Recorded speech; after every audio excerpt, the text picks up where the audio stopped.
I always want to serve on a jury. I'm really super excited. So I really have. I'm looking forward to it. Create whole crowd that. I want to give a big shout out to the 13 Jury Podcast and Brandi. Yeah, I applaud you guys. Keep doing what you're doing. Every time I run into Hillbar, and then I just look at the jury and it's sort of like, look. I was in the eye of the storm, and you guys watching. Hey, your court, come pop in, say, hey. You are Ray Sunshine, and I love what you've done with your YouTube channel.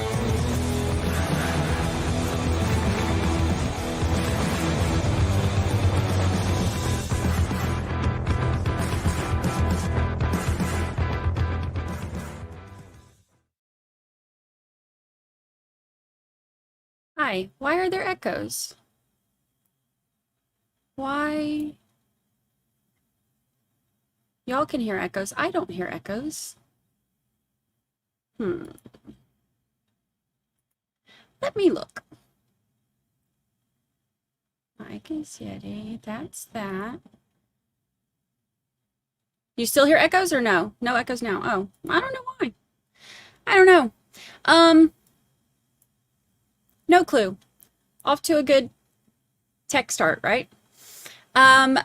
So I've been sitting here working on a podcast episode, and I see this happening. I've been watching, like, in the corner of my eyeballs. There's a live pursuit, and they have the dog out there. They have this fellow with a gun. They have that fellow with a shield. They're looking for someone. I missed the beginning of this to find out why they're looking for him. But when they got the doggy out there. Oh, it's gone. And it's gone. Oh, and it's back.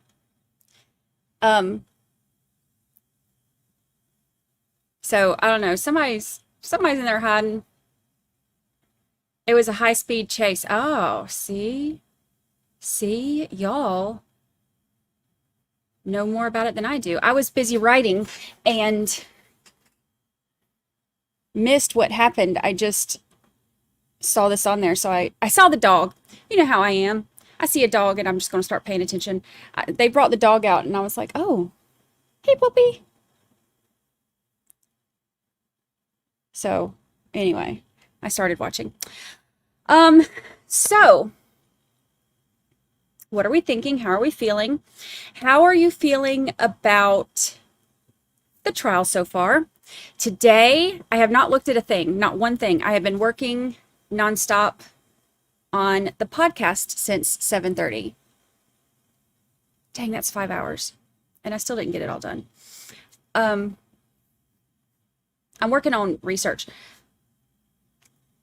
Okay, so here's the thing. Let's talk for a minute before we get too involved in the actual case. Here's the thing. I'm working on one of the jury duty episodes. The Conspiracy in Canton episode's done for the week. It'll be released tomorrow morning.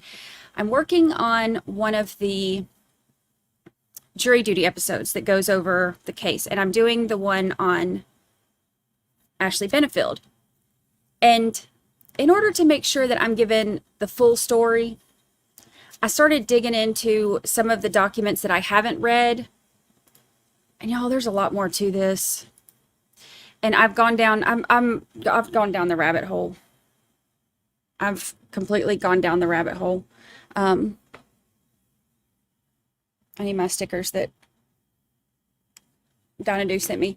I have gone down the rabbit hole. There's so much to this that just didn't come out in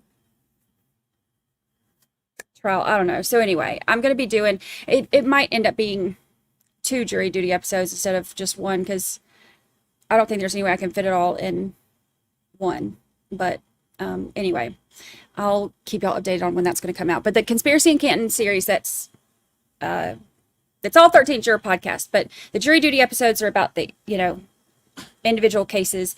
And then the Conspiracy in Canton series is, of course, all the nonsense going on in Massachusetts. You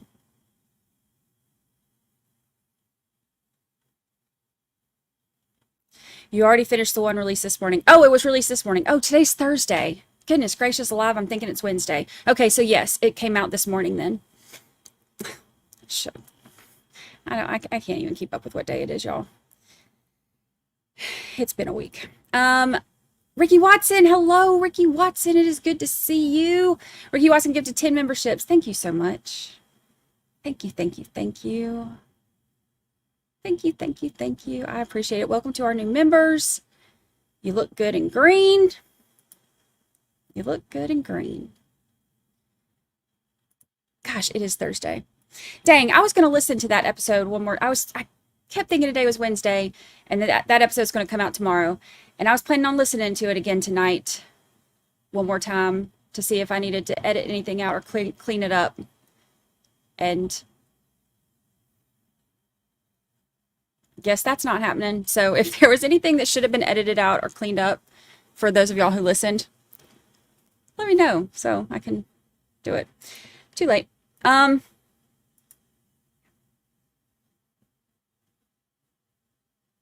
Miss Shorty said, I rewatched Bridget's testimony, direct exam last night, 1,000% credible in my opinion. Look, I know that people are kind of split on her. I don't have any reason not to believe her. Some of the behavior was weird, but there you go. Good? You good? But I mean, when you're on drugs, your behavior is weird. So I don't know. I'll be curious to see what the others say. I got hair in my mouth. What the others say, especially Ratatouille. No, not Ratatouille. What is it? Rattanasack. Same thing. Same thing.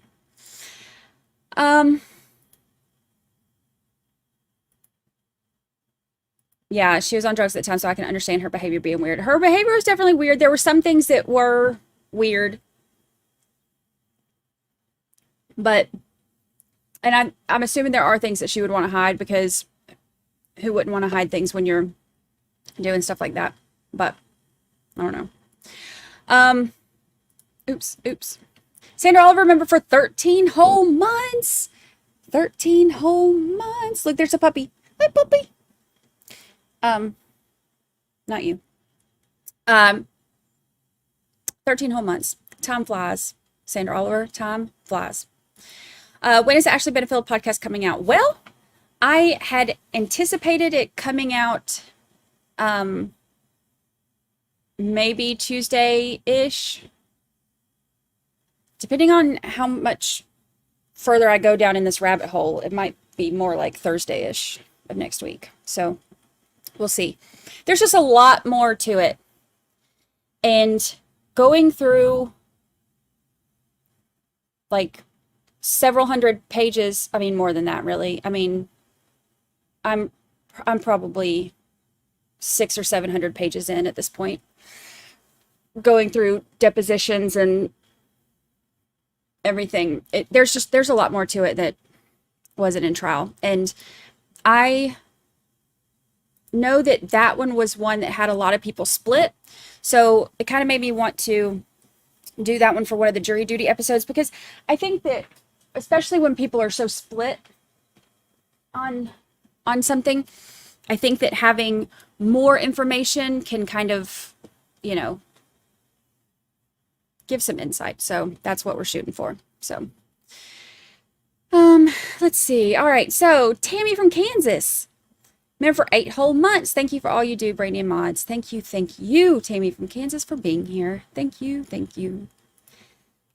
And Anne, hello, Anne. It is good to see you. Anne gifted 5 memberships. Thank you so much, Anne. Thank you.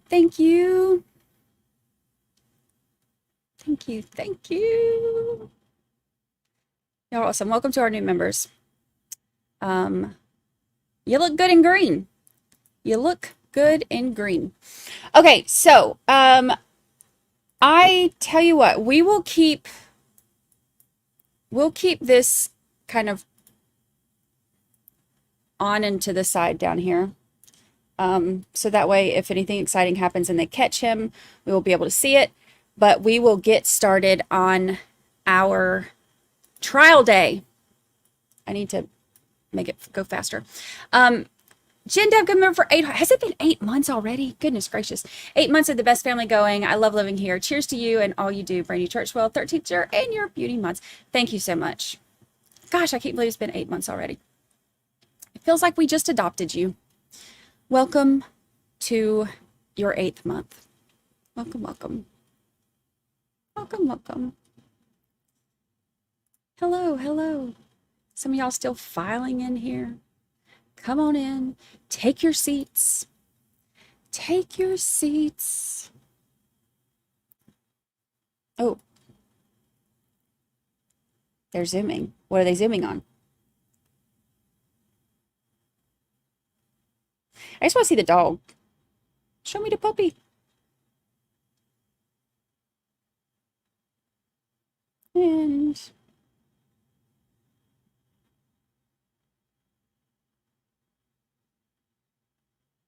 nothing yet.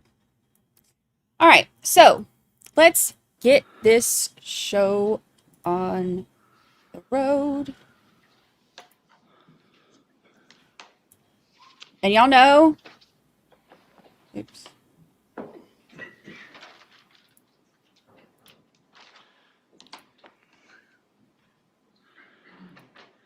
Y'all know I can't do. Be the truth, the whole truth, and nothing but the truth. Have a seat over here at the witness stand. We're going to do 1.25 speed. All right, who is this fella?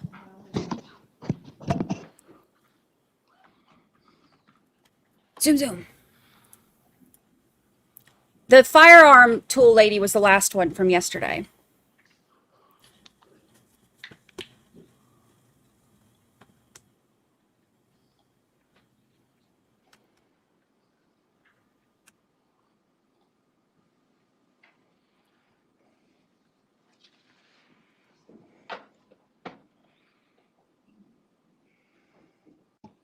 Can you please state and spell your name for the record? Michael Luco, Michael-Lewko. Where do you live, sir? 405 Let me be more specific. What city do you live in? Lacrosse. Okay. How long have you lived in La Crosse? Since 2004. Michael Luco. I don't recognize Are you that from name. Wisconsin before that? Yep. Mr. Luco, in your life, have you ever had a drug problem? Yes. What's your drug? Heroin and meth. How long were you a user? 5 years. Are you clean and sober now? Yes. How long have you been clean and sober? A little over 2 years.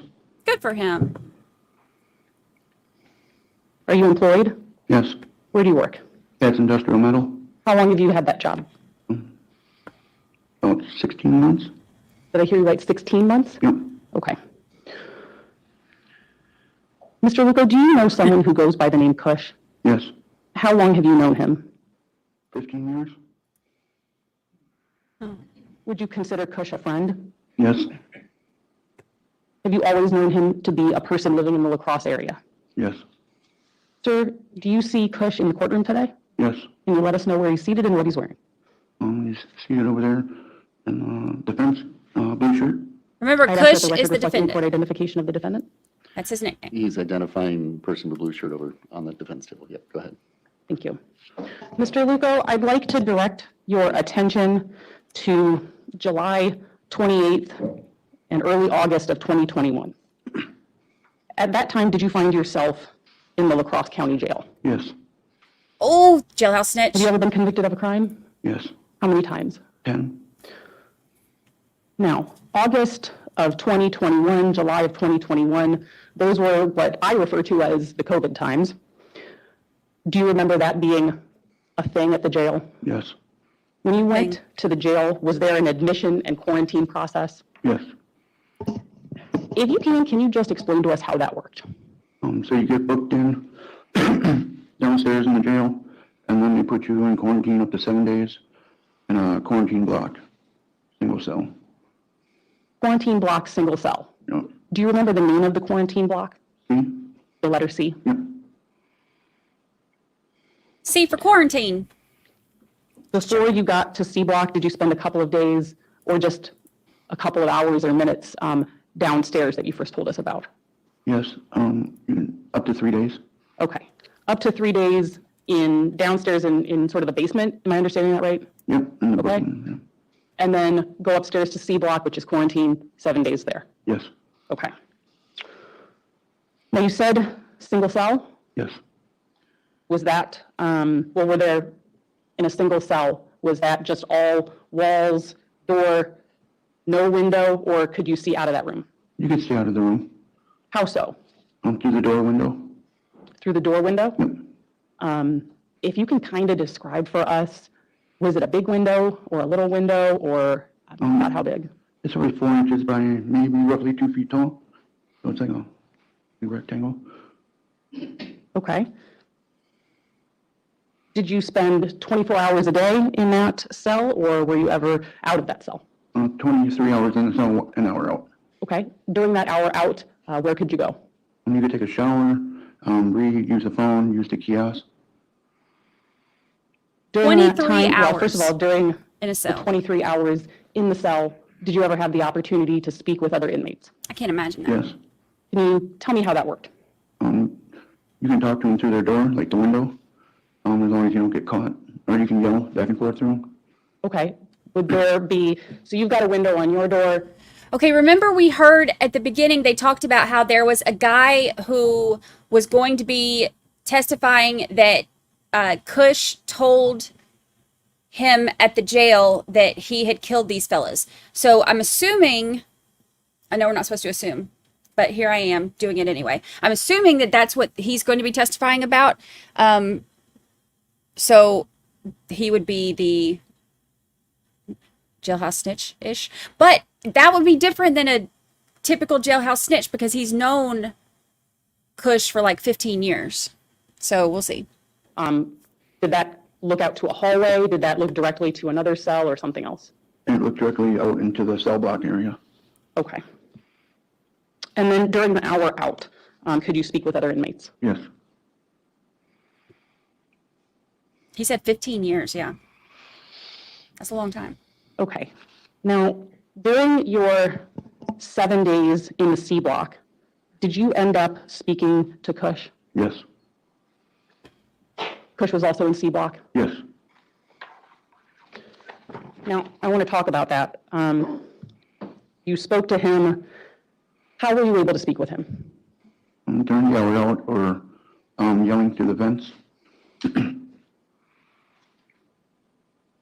Did you have a hard time hearing him? Yes.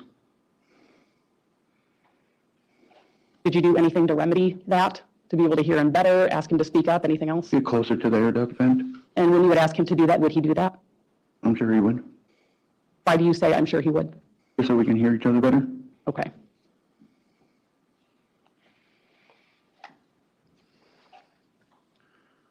When you would speak with Kush, if you remember, who approached who? Did he come and say, hey, Michael, how are you doing? Did you say to him, hey, Kush, how are you doing? Who approached who? I approached him Why'd you do that? because he was brought up during the day. And then I seen him in there. Since I knew him, I approached him to see how he was.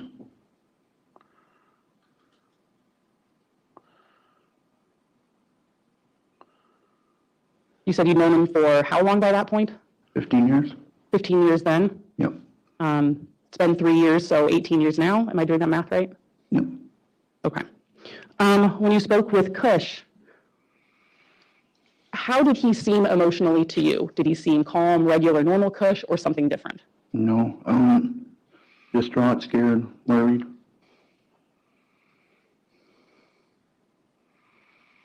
Did he tell you what he was distraught, scared, worried about? Yes. What was that? They got him for in there for a homicide.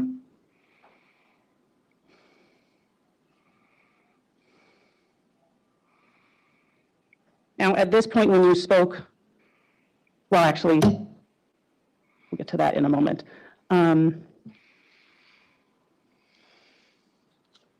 At this point, when you spoke with Cush and he told you that they got him for homicide, had you heard about 3 young men being killed at a quarry? Yes. How had you heard about that? Before I was incarcerated in the jail, it was said and people were called. People were called? Yeah, like throughout our friends, people were called and said, you know, these people were killed and Did you know the people that were killed? yes, Did you, I take it then you knew Nemo Yang? yes, You knew Peng Lor? yes, And you knew Trevor Maloney? yes, You heard things through phone calls with your group of friends that you had in common with those young men? yes, Had you read anything? no, Had you seen any documents about it? no, Did you read any newspaper articles? no,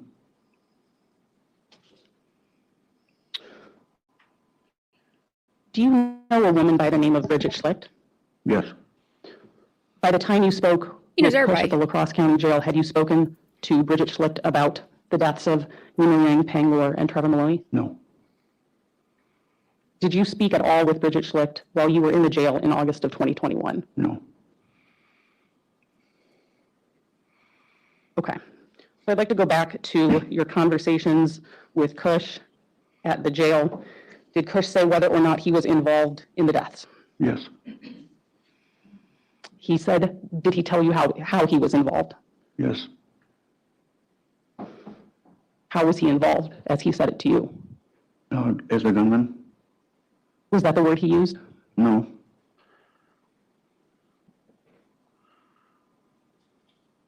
Okay, what word did he use? Move it. Okay. Did Cush tell you who he was with at the quarry? yes, Who did he say he was with? black, Anybody else? Bridget, Is that what he called her? yes,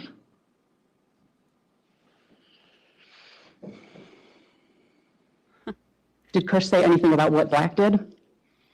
yes, What did he say Black did? drove the car down with the people in there and handed him the gun, Did he say whether or not Black used the gun to do anything violent? yes, What was that? hit Trevor Maloney in the mouth,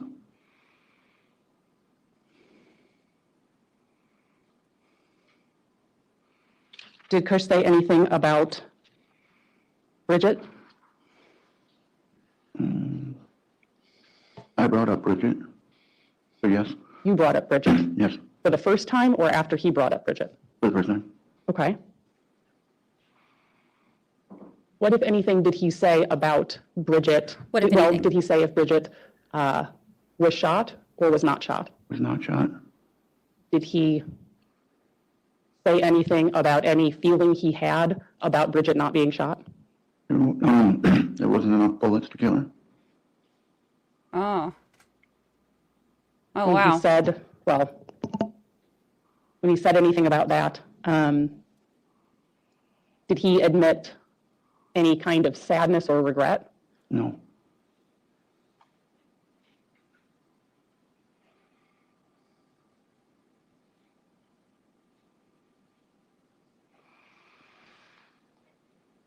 Now, you just mentioned something about he brought up not enough bullets. Do you remember speaking with Investigator Fritz Leinfelder about what Cush said to you? yes, Do you remember telling Mr. Leinfelder anything about not enough bullets? yes, Your recollection is that you did tell Mr. Leinfelder about that yes, back in August of 2021. yes, Since August of 2021, have you discussed these deaths with multiple people?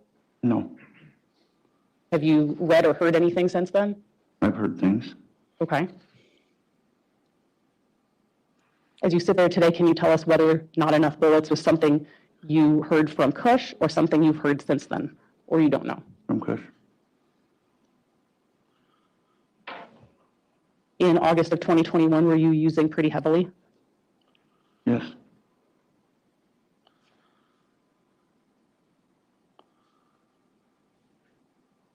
Did Kush say anything about not being happy that he let Bridget live? No. Okay. Did Kush tell you anything about having images of what happened in his head still? Yeah. What was that? That he couldn't get the images out of his head What were those images? of shooting the 3 men. Did he tell you what order he shot them in? Yes. What was that? Nemo, Peng, and Trevor. Did Kush tell you where he shot the 3 men? Yes. Where was that? In the back of the head.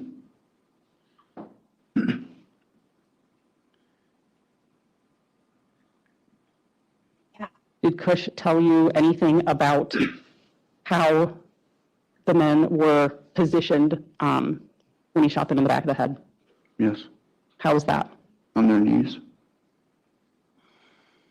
Oops, I was trying to move chat. After he shot them, did Kush tell you where he went? Yes. What did he say about that? He left to go to Wausau. Did he say whether or not Bridget left? Yes. What did he say about that? He took off. Miss Shorty, thank you. Did Kush tell you how many times each young man was shot in the back of the head? Once in the back of the head, and then 3 to 4 other shots.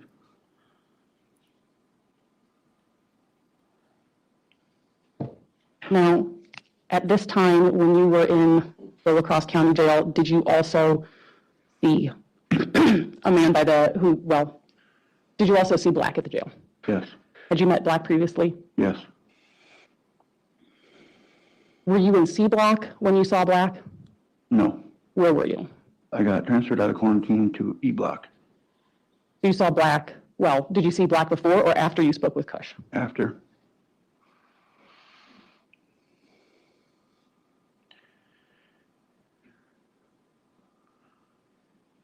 Did Ask you the talk next to Black question. about the shooting?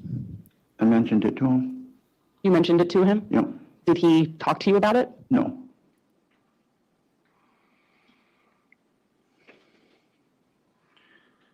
Did he say anything to you about it? No. Mr. Luco, before you were in the La Crosse County Jail, before the shooting, a few days before that, had you had the opportunity to see Kush at a house? Yes. When you saw Kush at a house, did he tell you anything that he was doing at that time? Yes. What was he doing? Looking for Nemo. Did he tell you why he was looking for Nemo? No. When he told you he was looking for Nemo, did he show you anything? Yes. What did he show you? A gun, a 40. A gun? Glock 40, yes. A Glock 40? Yes. How do you know it was a Glock 40? It says so right on the barrel. You could Okay. see that? Yes. All right, so I'm confused because, okay, here we are with another witness who has known Kush for 15 years and sees him days before, what do you say, days or hours? I don't know. Anyway, he saw him before the murders. Kush tells him that he's looking for Nemo, shows him a 40 Glock, which is the same gun that was used to kill Nemo, who he just said he was looking for. He tells him that he shot them, gives him details on how it was done, like them being on their knees, shooting him in the back of the head, that Bridget was there, that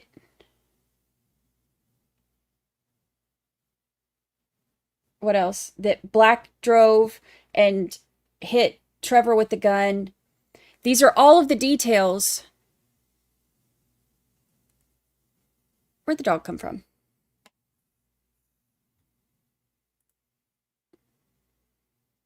Oh, it went on to, I guess that feed ended. And I always put on stuff like this for Lucy. It's deep, relaxing dog videos. So I put stuff like that on for Lucy, so it just defaulted to one of those. So ignore. Anywho, so the details that he's giving match up to the same things that Bridget said, which match up to the evidence. I'm still not sure how this was a hung jury if everything lines up. Where was the gun? In his waistband? Was anyone with him when this happened at the house? There's a bunch of people at the house. There were a bunch of people at the house. Was Black at the house? Yes. How did Kush refer to Black? As his brother. What was your impression of Black? He's quiet. Mr. Luco, back in mid-August of 2021, did you talk to, well, we already established, you talked to Investigator Leinfelder about these statements Kush made to you? Yes. Who started that conversation? Did you approach Mr. Leinfelder or did he approach you? I approached him. You approached him? Yeah. Did he come to the jail to get you? Yes. And that was after you made it known you wanted to speak to him? Yes. How'd that make you feel to be speaking to Investigator Leinfelder about this? I'm scared. Why? Because I don't want to be labeled as a snitch or anything like that. What made you overcome that and speak with him? And I was just, it just needed to be done.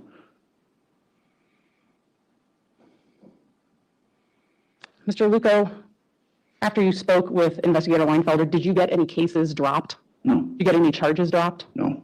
Did they release you out of jail and say, thank you so much, you can be on your way now? No.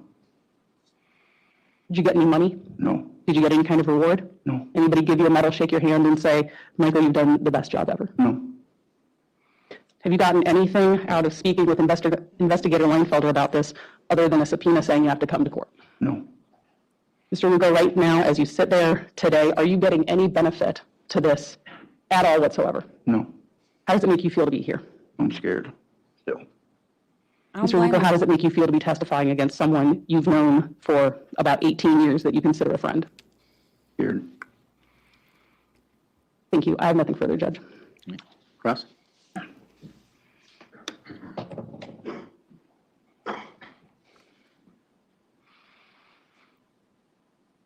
Morning. Morning. You've been in and out of the jail for 20 years. Yes. You told the jury you've been convicted of 10 crimes, correct? Yes. Probably don't even remember all of those, do you? No. In fact, you got a little sticky on your hand with the number 10 to bring up there so that you could remember what that number was, right? Yes. Imagine those 20 years in and out of the jail. A lot of stuff was going on in your life, Yes. right? Yes. As you said, you were an addict during those times, Yes. making bad choices during those times, Yes. committing crimes during those times, Yes. getting arrested during those times, Yes. going into the jail during those times. Yes. You, as a veteran of the jail, fair to say you've learned how to survive in the jail? Yes. Your experience in 2021 was much different than your first experience 20 years or so before, right? Yes. And that's because you'd gained knowledge, right? Yes. And you gained that knowledge through your experience of how the jail works, right? Yes. Not just how the jail works between you and the jailers, but how the jail works between the prisoners, correct? Yes.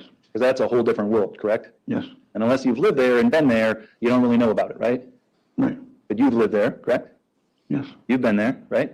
Yes. So you know about it, correct? Yes. You know how things work in the jail, right? Yes. And there's, out here, there's currency, right? There's money that we use to exchange for different things, right? When you're out in the real world, correct? Yes. Fair to say that in jail, you don't have dollar bills, agreed? Right. You don't have tangible money, agreed? Yes. There's a different currency that goes on in the jail, is that right? Yes. And Yeah, you exchange things, what has value in the jail is information, right? yes. You can use information to get things, agreed? Agreed. Right? That's the currency within the jail is, I've got something, you can give it to somebody else and you can get something in return, correct? Yes. And somewhat like the currency that you use out on the street, when you're exchanging information, that's transactional, right? Yes.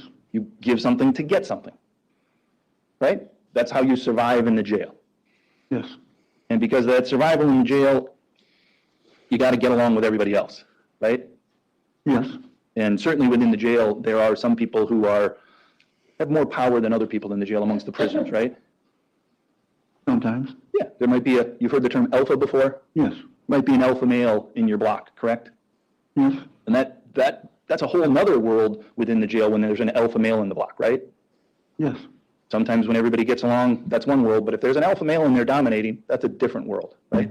Yes. And I don't know you, Mr. Luco. You strike me as somebody who's kind of a go along, get along kind of guy. Fair to say? Yes. Fair to say when you get into a cell block with a group of other people, you're not the alpha male, right? No. You're just somebody that's trying to get through that experience, right? Yes. And I imagine sometimes when you're in that jail trying to get through that experience, you might do things that are different than if you're out on the street, right? Yes. Because it's survival mode in there, correct? Yes. And I would imagine within the jail, in that cell block, trust is difficult to establish between you and the other prisoners, right? Yes. You're not just going to trust somebody else, correct? Right. Trust has to be, well, you're reluctant to give it, I bet, right? Yes. You're skeptical of others, I would imagine, right? Yes. But there's some times where you just got to do what you got to do to get through that experience, right? Right. And I would imagine there's sometimes when you've been in the jail in and out for 20 years where you know that in order to establish trust, you need to go first, right? You might need to just give somebody something without getting something back immediately in the hopes that you might get a favor later. That happens, correct? Sometimes. Yeah. You've seen other people do that, certainly, correct? Correct. And you've certainly done that yourself, correct? Possibly. It's an adaptive survival technique that you've used. Like, I know that person might want a favor from that person, so I'm going to do something for them up front, correct? Yes. Might be an investment that you make, right? Yes. Might be an investment in your safety. Yes. Might be an investment in your well-being. Yes. Might be an investment in your opportunities for future. Yes. Now, It's I want got to you go in back trouble and talk to you yesterday. more about information, okay? Okay. As you said, in the jail, information is the currency, correct? Yes. And there's different ways that prisoners can obtain information. Is that right?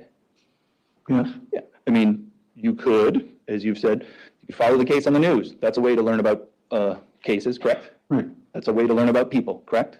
Yes. Watching the news, correct? Yes. Or reading the newspapers, right?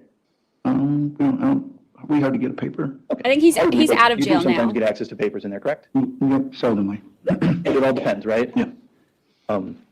Another way that you could get information is, let me back up a second. You've been arrested, charged with crime, and convicted of crime, so I want to ask you a little bit about that process of being a defendant, okay? Yeah. Part of that process is you receive a copy of a criminal complaint, correct? Right. And when you receive a copy of a criminal complaint, that's a piece of paper, 8.5 by 11, where everything's written out, correct? Yes. And then on that piece of paper, it lists what you're charged with, right? Right. And then also in the criminal complaint, there's a section called probable cause, and under that, there's a whole bunch of alleged facts. Is that right? Yes. So when you get a criminal complaint as a defendant, you get to read what the state's story is about why they think you're guilty, right? Briefly. Yeah, Yes. that's all written down on those pages, correct? Yes. And depending upon what the charge is, I'm guessing some of your criminal complaints were short and some of your criminal complaints were longer, correct? Correct. Depends on how complicated or the case is. Agreed? Thank you, And the Linda. more complicated it is, the more information might be written on that piece of paper, correct? Right. And so in every one of your cases, even when you're in jail, you get a copy of that criminal complaint, correct? Yes.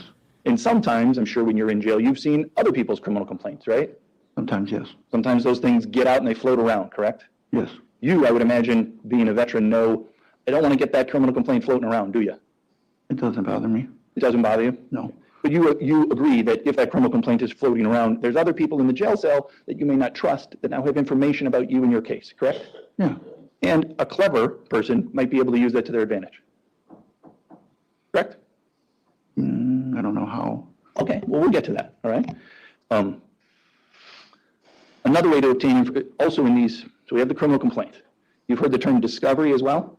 Yes. And discovery is essentially a stack of papers, which includes all the police reports, any transcripts, any evidence that the state has that they put on a piece of paper and they write it all down. That's in a packet called discovery, is that right? Yes. And you get that when you're in jail sometimes, right? I personally have not got one. Okay. You've always asked your attorney to just don't give that to me in jail, right? Yes. Because you don't want it in jail because there's risks if that much information about you and your case gets into the jail, right? It's not how I see it. Okay. There might just be other practical reasons where you don't want it. Yeah. You've certainly heard in your times in and out of the jail, you've heard advice from others in the jail to say, don't let that stuff float around in here, correct? Yes. Yeah, you've heard that said before, correct? Correct. And that the reason that you've heard that said is because you know and others know that that could be used against you, right? Yes. Because as we know, sometimes there's people in jail that you shouldn't trust, right? Yes. Right? It's like the rest of the world outside. Maybe some people you can trust, but there's definitely some people you can't trust, correct? Correct. And I would imagine you're a lot more reluctant to trust people when you're in that setting with those people who are, like you, locked up because they've been accused of a crime, correct? Yes. Another way to obtain information about a person or a case is other prisoners, correct? Yes. Just like you said when you were on the outside, you had a phone and you were talking to your friend group, correct? Yes. And your friend group was talking about a case, correct? Yes. That's not unusual amongst your friend group that they'd be talking about things in your world, correct? Right. And in your world at that time, that was heroin and meth, correct? Correct. And so you know that happens on the outside where you can learn stuff about people from what others say, right? Yes. It's the same thing in the jail, correct? Yes. And I would imagine it's probably even more so in the jail because there's not as much going on in the jail, correct? Right. There's not as many ways to entertain yourself in the jail, correct? Right. So a lot of times you'll hear other prisoners talk. Okay, so this is what's interesting about cross-examinations. You are allowed to lead in cross-examinations. The whole point of it is this is not your witness, so you are able to ask leading questions and get the yes or no answers that you're looking for, right? So it's interesting to watch how different attorneys approach this. And basically what they're wanting to do is lead them through an entire narrative where he's telling the story and all the person on the stand is doing is saying, yes, correct, yes. That's why you hear all of you would agree with me that, or they'll state a sentence and then say, correct, like, you have a drug problem, correct? To where it's not saying it as an actual question. They're wanting the jury to like listen to them walk through this entire narrative. This guy kind of goes overboard with that sometimes. Like with this one, this guy is on the stand has said hardly anything. And the attorney is walking him through an entire history of jailhouse behavior and how to get ahead in life so that he can, it sounds like he's trying to like Thomas said, he's trying to like set him up to discredit him.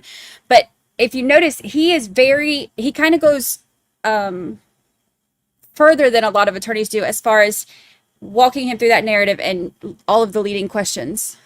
Talk about other prisoners, correct? Sometimes. Is it fair to It's a say? big rumor mill, so to speak, right? Yes. And everybody starts talking about perhaps somebody else's case, right? Yes. That can happen sometimes, correct? Yes. Might be a nice distraction to talk about somebody else's wrongdoing rather than your own, correct? Yes. So sometimes the most serious cases are the ones that get talked about, correct? It depends. They get talked about more because that might make you or somebody else in your position feel better about your wrongdoing when you're like, yeah, but at least I didn't do that, Yes. correct? And so those are the cases you talk about, right? Yes. Other prisoners talk about them, correct? Yes. And those other prisoners have the ability to gain that information in the ways that we talked about through a criminal complaint, through rumors, through the news, through other things, correct? Yes.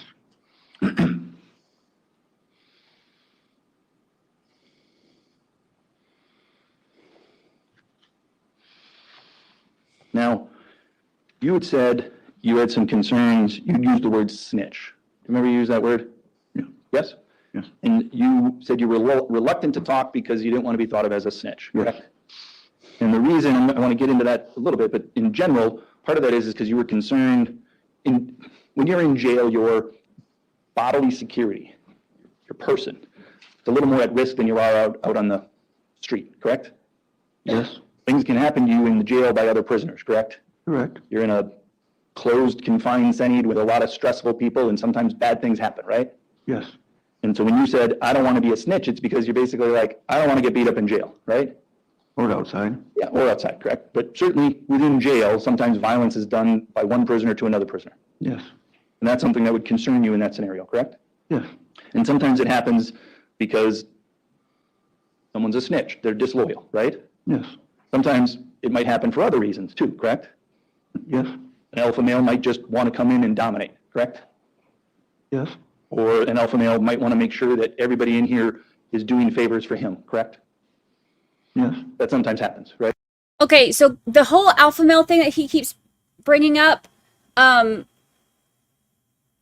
remember that he has brought up this whole alpha male thing a few times when he's referring to Ratatouille.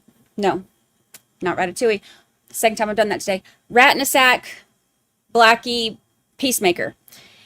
So I think where he's trying to go with this is that, remember that Michael Luco here said that he saw Black when he was in cell block E after he left cell block C for quarantine.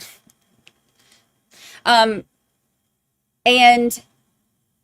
it sounds like he's trying to set it up to where he's wanting the jury to believe that Rattanasack, Blackie, Peacemaker is the alpha male and is having Michael Luco here say that Thao / Kush is the trigger man so that it doesn't have to be him. Right? Sometimes. And The let me names. go back and talk to you about a The snitch, names. okay? You are aware of the fact that there's two possibilities. Sometimes a snitch could be telling the truth. Sometimes a snitch could be lying, right? Yes. That happens, correct? Yes. You're certainly aware when people are in jail, sometimes they might be motivated by things other than the truth, right? Possibly. Yeah. Sounds like there's times when you've been in the jail that your motivation was to protect yourself, correct? Yes.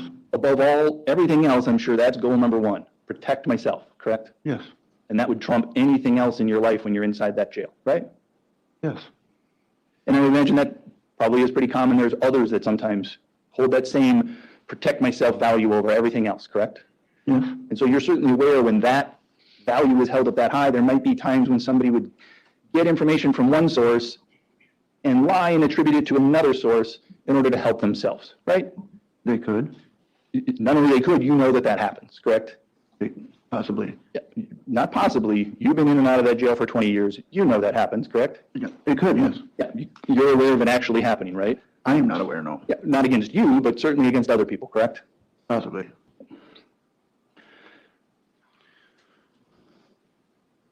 So you certainly know that sometimes you would agree prisoners lie, correct? Yes. Shocker. When do you lie? It's a hard question. It's a hard question.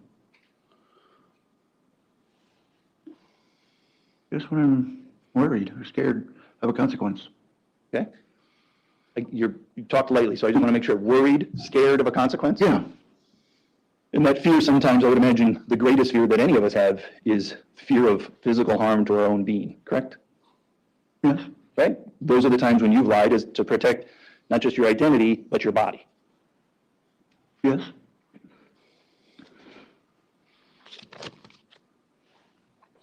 Now, I want to get to the time in July, August of 2021, okay?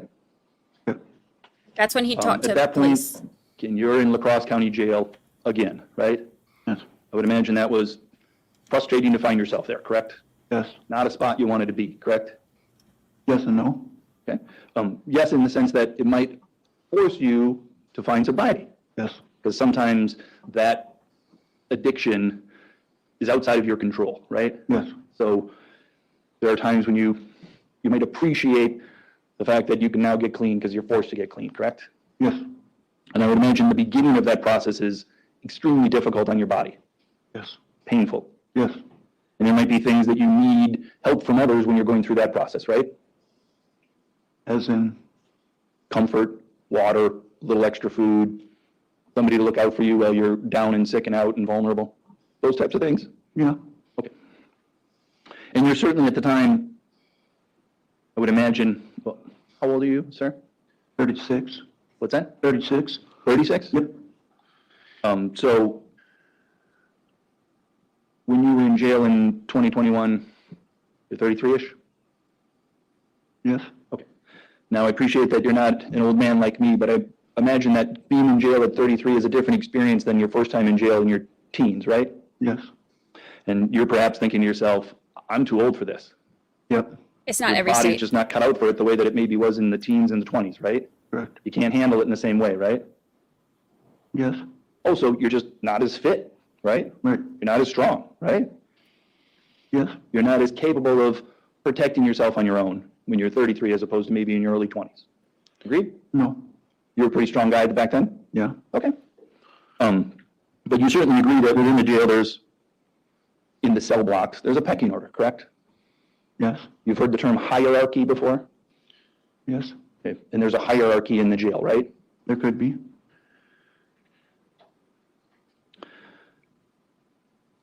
So I want to just get through some of the timeline here in August of 2021, okay? Okay. I want to make sure I establish it. I'm going to just start on August 1st, okay? August 1st, you're in quarantine in C block, correct? I believe so. Okay. And you're then in a cell by yourself for 23 hours, correct? Yes. You're not out in the area chatting with everybody else, correct? Correct. And at some point when you're in this lockdown cell, Nya Thao shows up in a different lockdown cell, correct? Yes. And you were there first, right? Yes. When you get out of the lockdown cell in August, you then said you went to E block, is that right? After quarantine, yes. After quarantine was E block, right? Yes. And E block, you're no longer locked into a cell, agreed? Correct. There's cells that you have, correct? Yes. And there's cells that other people have, correct? Yes. But there's a common area in the middle that you can all go in, correct? Yes. You certainly have access to other human beings in a way that you didn't before, correct? Yes. You get to socialize with them, correct? Yes. You get to talk to them, correct? Yes. You get to, that's a benefit, agreed? Yes. But you're also now maybe more vulnerable. If there's an alpha male in that world, you now can't just lock yourself into that cell, right? Here he goes with the alpha male thing again. Right? And so you get into E block after quarantine, right? Yes. And in E block is a man named Rattanasack, correct? Not at first.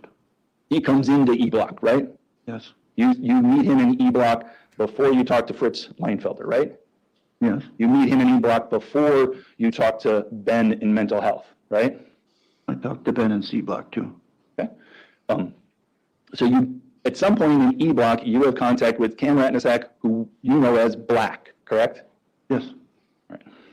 And certainly within that time in there, you had an opportunity to talk to Black, right? Yes. And in fact, you told the prosecutor that you did talk to Black, correct? Yes? Yes. And going back to how one might get information about a case, I would imagine Black is sitting there, he's charged with crimes, correct? Yes. He might have a copy of his criminal complaint, correct? Possibly, yes. And another way that you could gain information that you've talked about is a person involved might tell you, correct? Yes.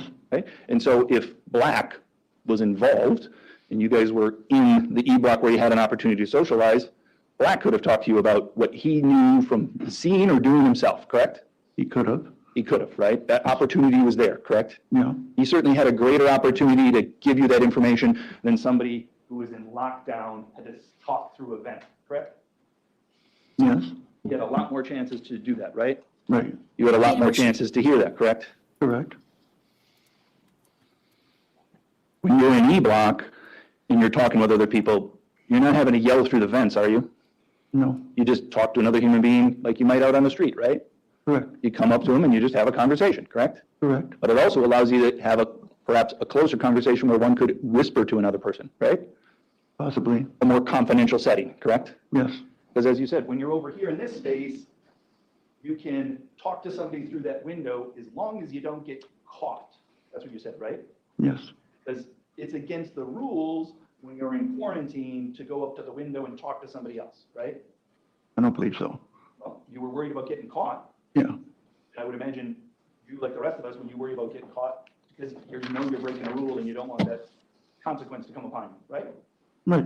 Yeah. So you didn't want to get caught talking to people through the window, correct? Yes. And you know, basically in all of those cell blocks, there's video cameras all over, right? Yes. And the jailers are watching you on that video camera, correct? Sometimes, yes. And they're even recording all of that, correct? Yes. Because sometimes if violence is done upon one prisoner to another prisoner, they want to have a recording of that, correct? Correct. So same thing in C block. If you're in C block and you're talking up to somebody through the window, that was something that would be recorded, correct? Yes. And there'd be a consequence for you, correct? Yes. So that's that 1 hour you said that you had during the day to go and do that, correct? Yes. You would agree, you can't just go and stand and talk to somebody for an hour at that window, right? You could. Unless you got caught. Yeah. Somebody saw you on video, Yes. right? And there would be a consequence, correct? Yes, they would tell you to back away from their window. You're smart enough to know you don't want to get caught doing that, so that's not what you did, correct? Right. You didn't stand there and talk to anybody for an hour at that window. Agreed? Not an hour, no. What you said is that, I believe you told this to Mr. Leinfelder, is you yelled through a gate, correct? Yeah. When you were talking with Nya Thao, which you later told after you'd been in E block on August 13th, when you spoke with Mr. Leinfelder, you told him then that you heard what Nya was saying because he was yelling through a gate, correct? Correct. All right. I think today you called it a vent, correct? Yes.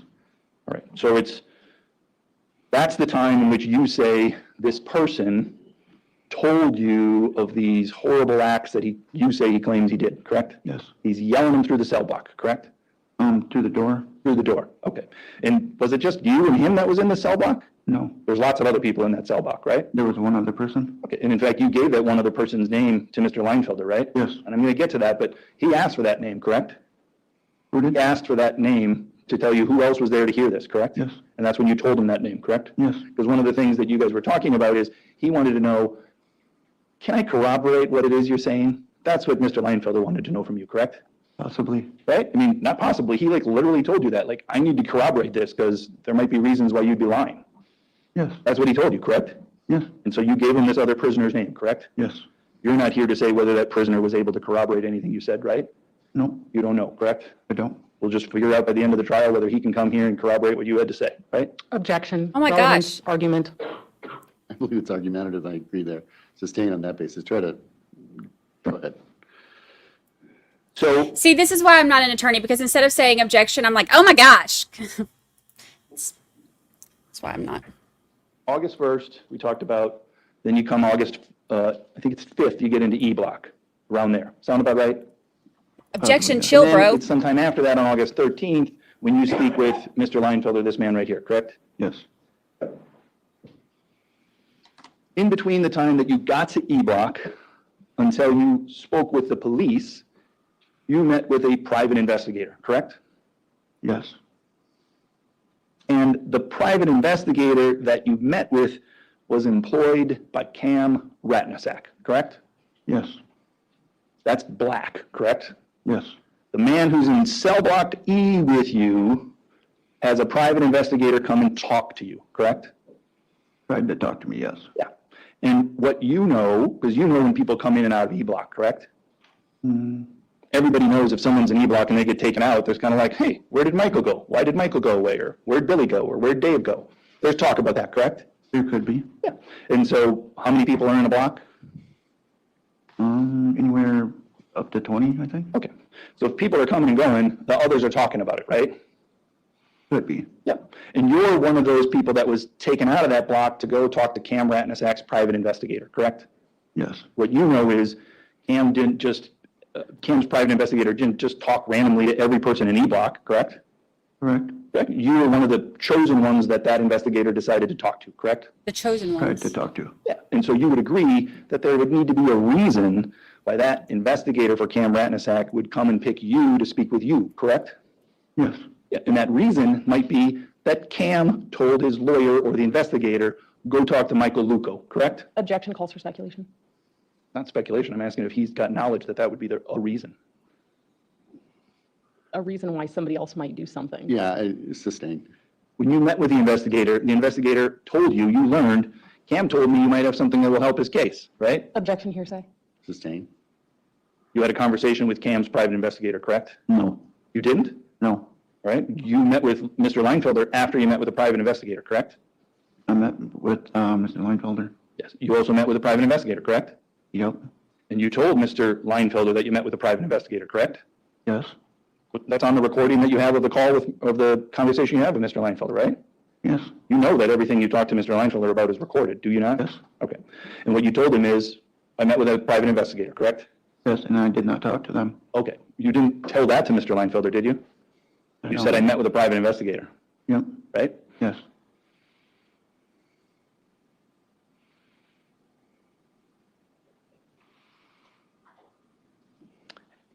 After you met with that private investigator, you went back to E-Block. Yes, And when you went back to E-Block, Cam Rattanasack, also known as Black, was there in E-Block, correct? yes, I would imagine Cam Rattanasack, he's the alpha in that block, correct? no, He's just a quiet guy, yes, mellow, yes, chill. yes, That's what you're here to tell the jury about. He's just a chill, mellow, quiet guy. yes, So when you came back into the cell block to talk to Black, he didn't pull you aside and say, what'd you tell my investigator? no, He didn't pull you aside to say, did you tell her what we talked about? no, That didn't happen. no,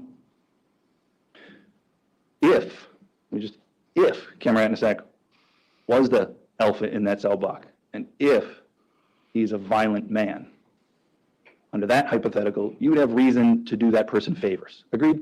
Objection, foundation, speculation. Hypothetical. I can ask people You're hypothetical. asking a hypothetical. This is a hypothetical. Go ahead. It is. Under that scenario, you would have a reason to do that violent alpha male in your cell block a favor, right? no, You wouldn't. no, You would I knew be that's worried where about this your was personal going. Security. no, Not at all. no,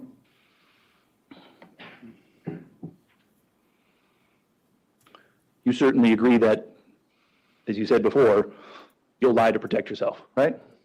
yes, And sometimes the protection that you're looking to protect yourself or advance yourself isn't from the government, but it might be from another prisoner, right? it could be.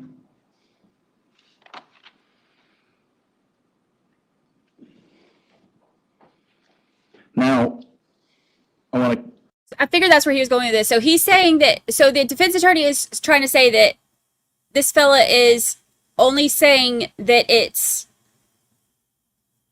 Kush because Rattanasack told him to, because Rattanasack is the alpha male and he's the dangerous one.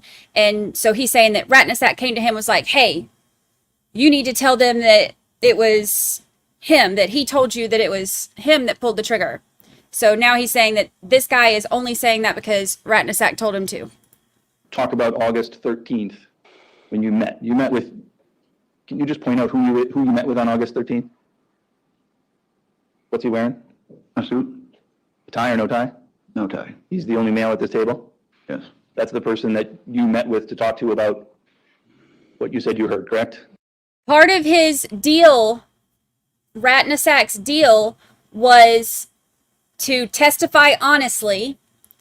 He had to, which we heard in a jailhouse call, we heard that they said in a jailhouse call that he said that there's no way he could do that.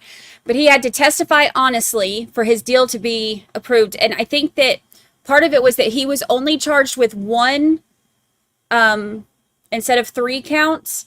And he's eligible for parole in 35 years. So if they find out that he's lying, and that was based on him not being the trigger man, but going along with his story of what he said happened, and Bridget confirmed that that's what happened. So if they were to find out that he was lying and that he was the one who was the shooter, he would lose his deal, would no longer be eligible for parole after 35 years, and would potentially have to face all 3 counts instead of the 1. him and another guy, yes.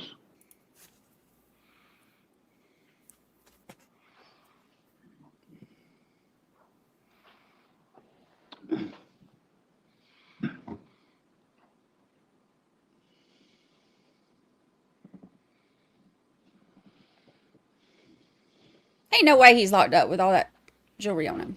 And I'm pretty sure he had jeans on when he during came that in. first conversation with So- you, one of the things that he asked you about is, have you had any contact with Black since you've been in jail, right? Yeah, He asked you that, correct? yes, And we know, because you've said so today under oath, that the answer is yes, correct? And we know the truthful answer is he's in that cell block, you talked to him, right? yes, But what you told him was, we don't really talk, correct? correct, That was a lie, correct? no, Just different from what you said today.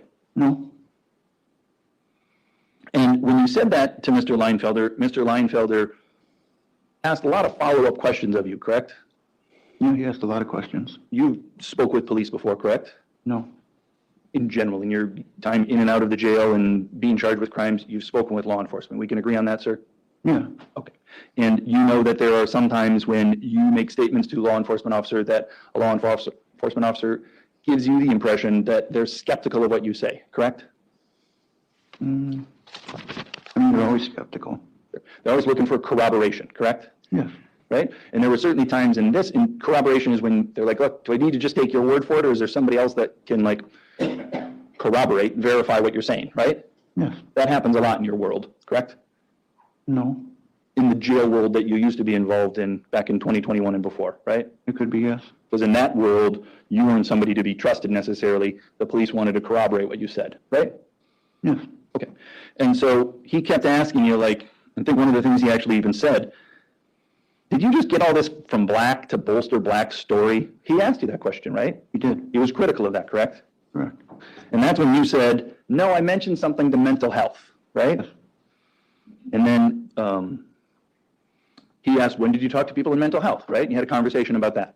Yes, And you even told them about a person's name in mental health, Ben, correct? correct. And then what Mr. Leinfelder told you is, I'm going to want to corroborate what it is you say you told Ben in mental health. He was asking you about that, correct? Correct. Because what you told Mr. Leinfelder is that you had previously told Ben from mental health, I'm in with Nya Thao, and Nya Thao confessed to me. That's what you told Leinfelder, you told Ben. Are you tracking that? No, Okay. On August 13th, you met with Mr. Leinfelder, right? right, And he was looking for corroboration, and you told him about Ben, correct? correct, Then he asked you, what'd you tell Ben, correct? correct. And you're basically, I told Ben the same thing that I told you, meaning Mr. Leinfelder, right? No, What did you tell Mr. Leinfelder that you told Ben? that I am in here with the guy that did the homicides. Okay. What you told Mr. Leinfelder is that you told Ben, I told them, they got me locked in here with a friend of mine who admitted to it. Correct, That's what you told Leinfelder that you told Ben, correct? correct, And then what Mr. Leinfelder, you met with Mr. Leinfelder again on August 14th, correct? The next day. You met with him twice. yes, And on the 13th, on that first day, he's like, I'm going to need to go chat with Ben, correct? correct, And part of that is do I have your permission to go talk with Ben? Because these are your private conversations with somebody who's providing you with mental health counseling, right? correct, And you gave him that permission to go do that, correct? yes,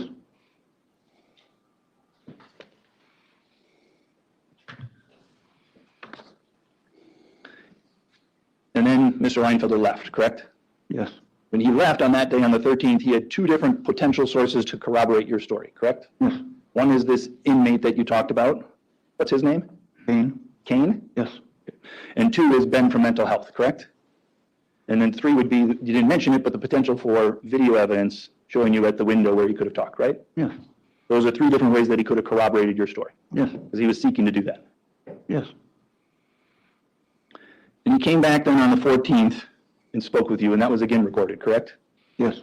And one of the first things he said to you, right out of the gate, do you have any idea the seriousness of filing a false police report in a triple homicide case? That's what he told you, correct? Yes, Certainly skeptical of what you had told him before, correct? yes, He wanted to impart upon you the seriousness of what it is you were claiming, correct? yes, And another thing that he shared with you is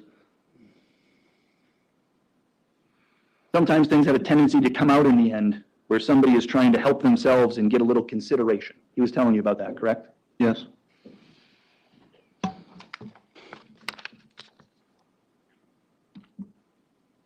And he was talking about what, if any, consideration he or the government could give you, correct?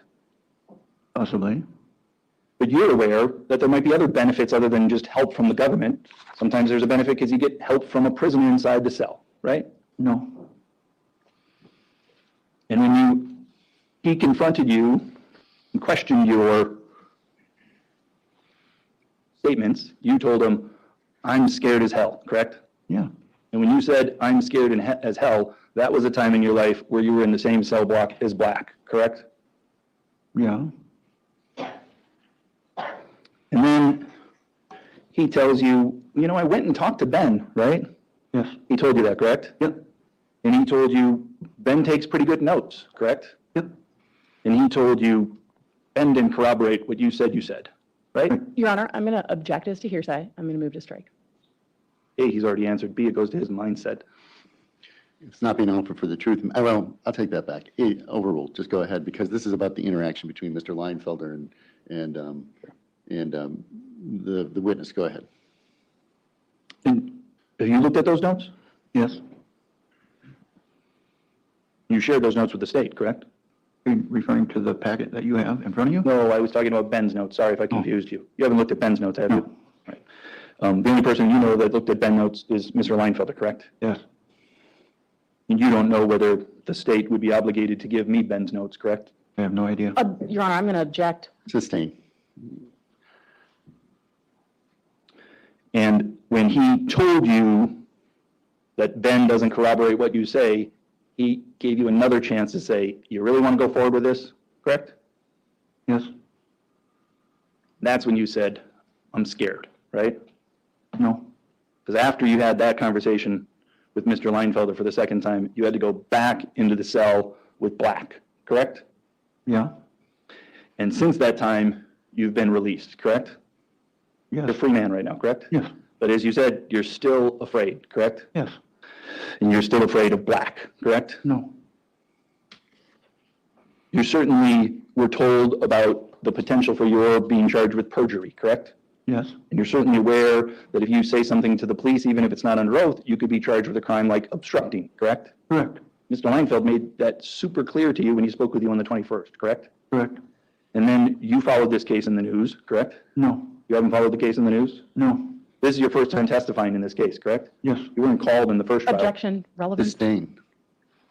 Have you testified under oath about what you just said today? Before? Same objection. Sustain. I imagine when you followed Mr. Tao's case in the news? No. Not at all. No. You didn't know anything else about this until you got a subpoena for this trial in 2024. Correct. So you wouldn't be able to tell us about the feeling of relief that you had when you learned you didn't have to testify before. Objection. Relevance. Sustain.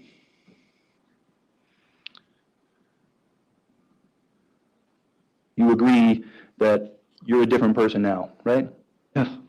You've gotten sober, correct? Yes. And the person you are today might be a lot different than the person who talked to Mr. Leinfelder in 2021, right? No. Same person? Yeah. Same person willing to lie to protect themselves? Not lie. To do things to protect yourself, correct? Same motivations? No. You would agree that that's a possible motive for somebody in your position to say something wrong would be to protect themselves, right? Right. That's all. Redirect. Yes, thank you. Mr. Luco, you were asked questions, a lot of questions about things you said to Investigator Leinfelder in all of those conversations. One I'd like to start with. Mr. Nelson read you a question that Investigator Leinfelder asked you. I'm going to read it to you again. He asked you, and things like this have a tendency to come out in the end when somebody's trying to help themselves out and get themselves a little consideration. I just want to make sure you fully, do you remember him saying that to you? Yes. What was your answer? I don't remember. Do you recall telling him, I don't need no help, no nothing? Yes. You were asked questions about being scared as hell. Yes. You said that in 2021, Yes. and I think you referred to yourself now as being scared. Yes. Are you scared of Black? No. What are you scared of? Snitching.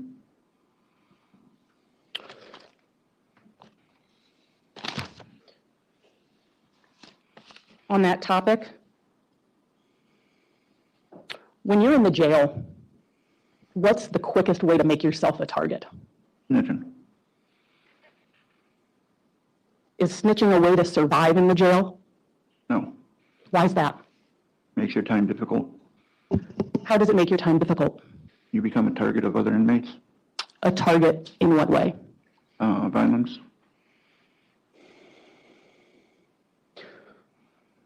Is snitching a form of currency among inmates? No. What's worth a lot in the jail? Canteen. Canteen like ramen noodles, Yeah. honey buns? Yes. Honey buns. Honey buns and ramen noodles. You're asked about legal documents, criminal complaints, and discovery. Those are lawyer words. Are those necessarily jail inmate words? No, Did Chris show you a criminal complaint? no, Did Cam Rattanasack show you a criminal complaint? no, Did Cam Rattanasack show you discovery? no, Did you sit down at a table, spread out paperwork, hunker down with Mr. Rattanasack and get to work trying to figure things out? no, he didn't talk about his case.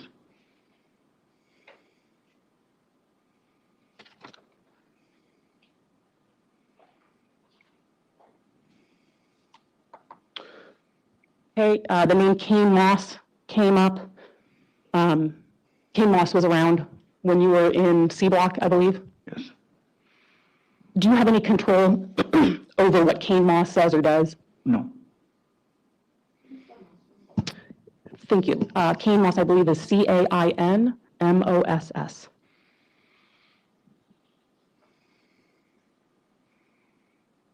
Do you know Kane Moss to be a snitch? no, No, you don't know, or no, he's not? no, I don't know. Okay. Certainly being a snitch makes somebody a target, though. Yes,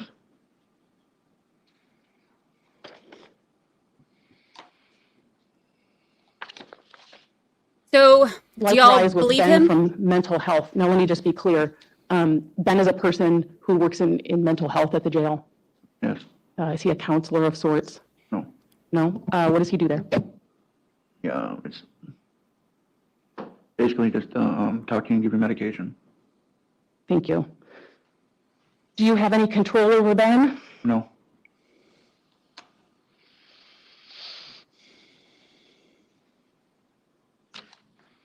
As you recall, what did you tell Ben about this whole situation?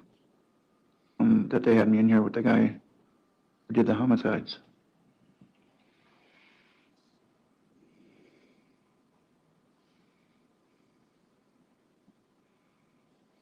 And was that when you were in C Block or E Block? See, B as in Charlie? yes, I think he's believable too.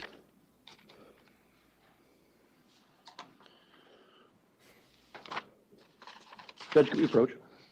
Okay.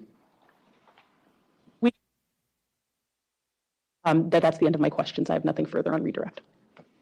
Come on.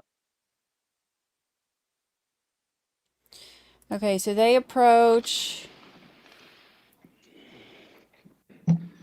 You were asked some questions about being a snitch in jail, making you a target. I want to follow up on that, okay? okay, Obviously, the jail's a big place, correct? correct, There's times when it gets smaller and smaller, depending upon where you are in the jail, right? what do you mean? Like when you're in E block, you're not worried about the people in A, B, C, D block, the other blocks, correct? You could be, yes, Yeah. When you're in E block, it's all about E block, correct? yes, And as we talked about before, when you're in a block, sometimes there's one dominant figure, correct? correct, And so there certainly could be scenarios in which doing a favor for the dominant figure, even if it's snitching, that might not get you in trouble in that block. That might help you in that block. Agreed? no, No. no, Doing favors for the dominant alpha male in a block that helps that person manipulate the system, that wouldn't do a prisoner a favor? no, That wouldn't help the prisoner with their personal safety? no, because you're in there with other prisoners. Sure. And there's a hierarchy, right? Yeah, Sometimes one person can dominate everybody else they could, through sheer will and or violence, if need to be. or threats of violence, correct? Yeah, And in that scenario, it might be a good idea for a prisoner to do a favor for that one person, right? yes, That's all. Any redirect? No, Judge, thank you. All right.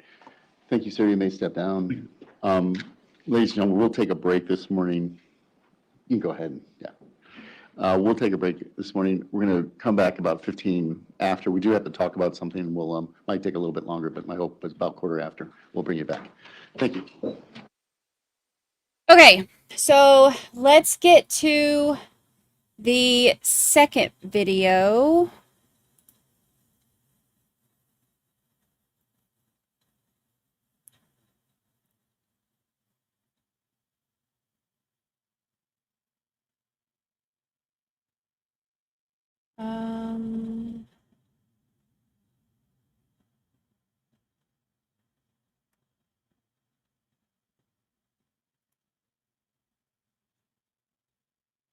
God, they do like a different.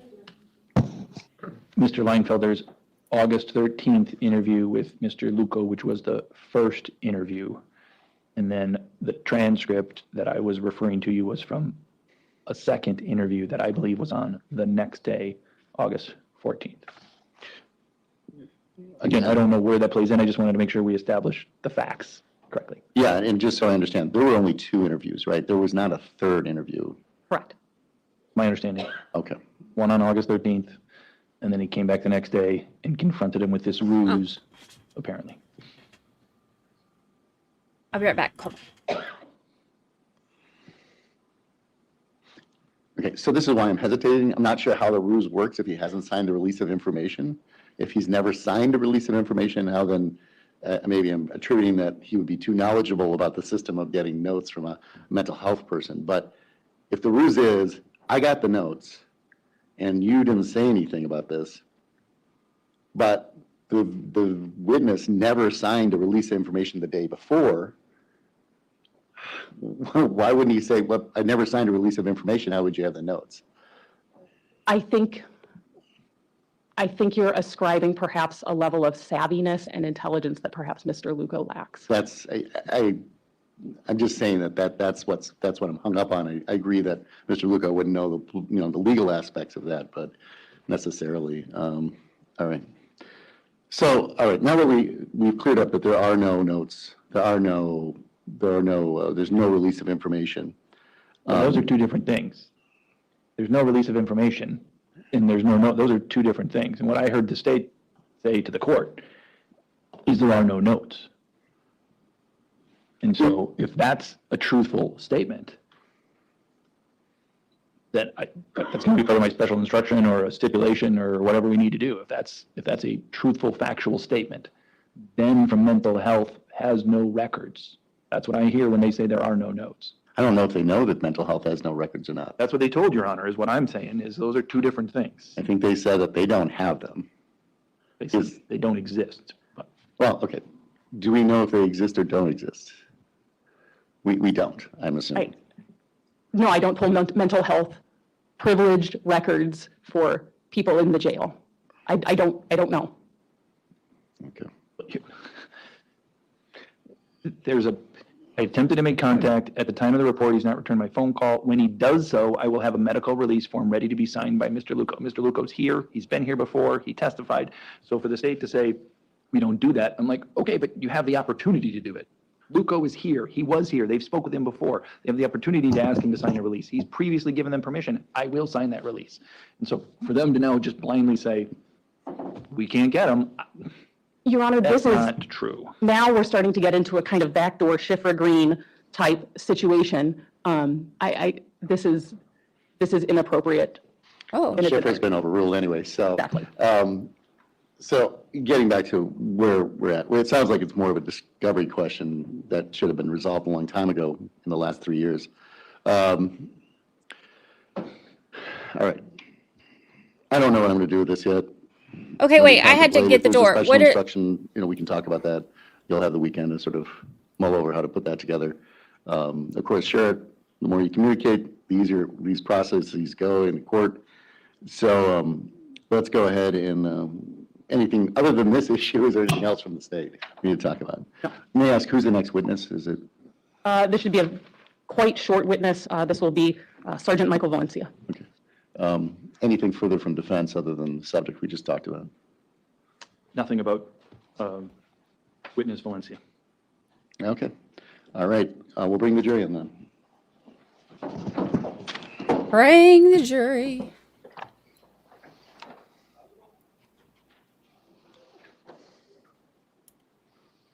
Defense is being shady. I missed it. What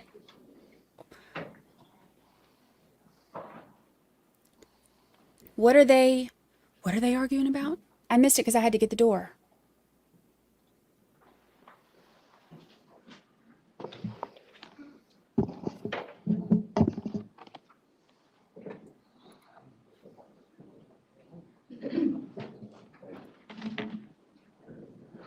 Oh, we can zoom.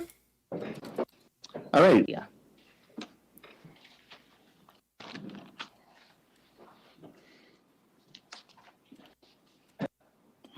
My name is Michael Valencia, that's Michael. Last name is Valencia, V as in Victor, Alencia.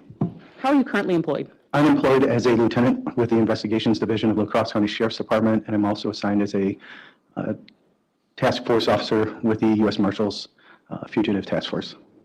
How long have you been with the La Crosse County Sheriff's Office? 27 years, How long have you been a lieutenant? Fugitive. about 2 months.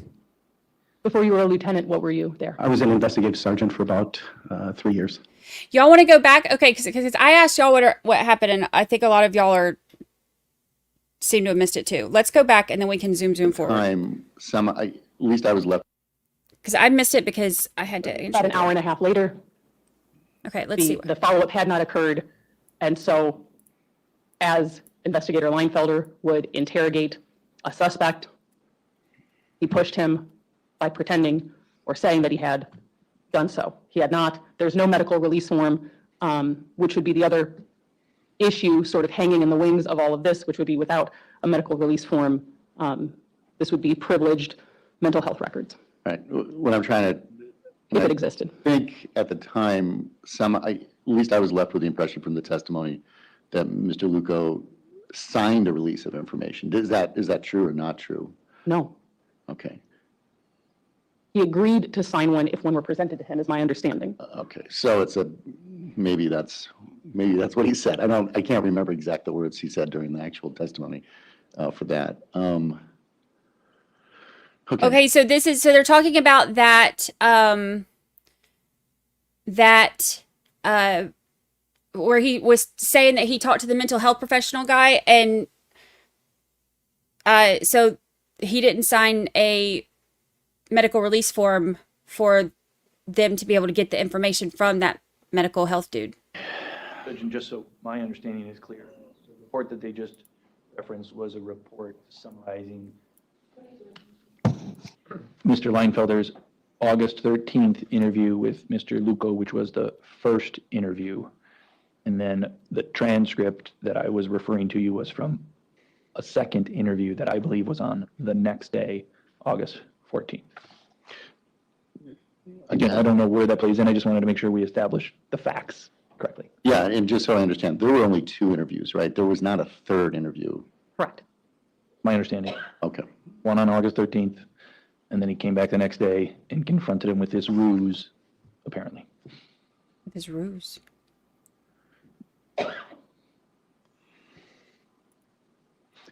Okay, so this is why I'm hesitating. I'm not sure how the ruse works if he hasn't signed the release of information. If he's never signed a release of information, now then maybe I'm attributing that he would be too knowledgeable about the system of getting notes from a mental health person. But if the ruse is, I got the notes and you didn't say anything about this, but the witness never signed a release of information the day before, why wouldn't he say, well, I never signed a release of information, how would you have the notes? I think you're ascribing perhaps a level of savviness and intelligence that perhaps Mr. Luco lacks. That's rude. I'm just saying that's what I'm hung up on. I agree that Mr. Luco wouldn't know the legal aspects of that, but necessarily. All right. So, all right, now that we've cleared up that there are no notes, there's no release of information. Those are two different things. There's no release of information, and there's no note. Those are two different things. And what I heard the state say to the court. Okay, so wait, so he's saying that when Leinfelder interrogated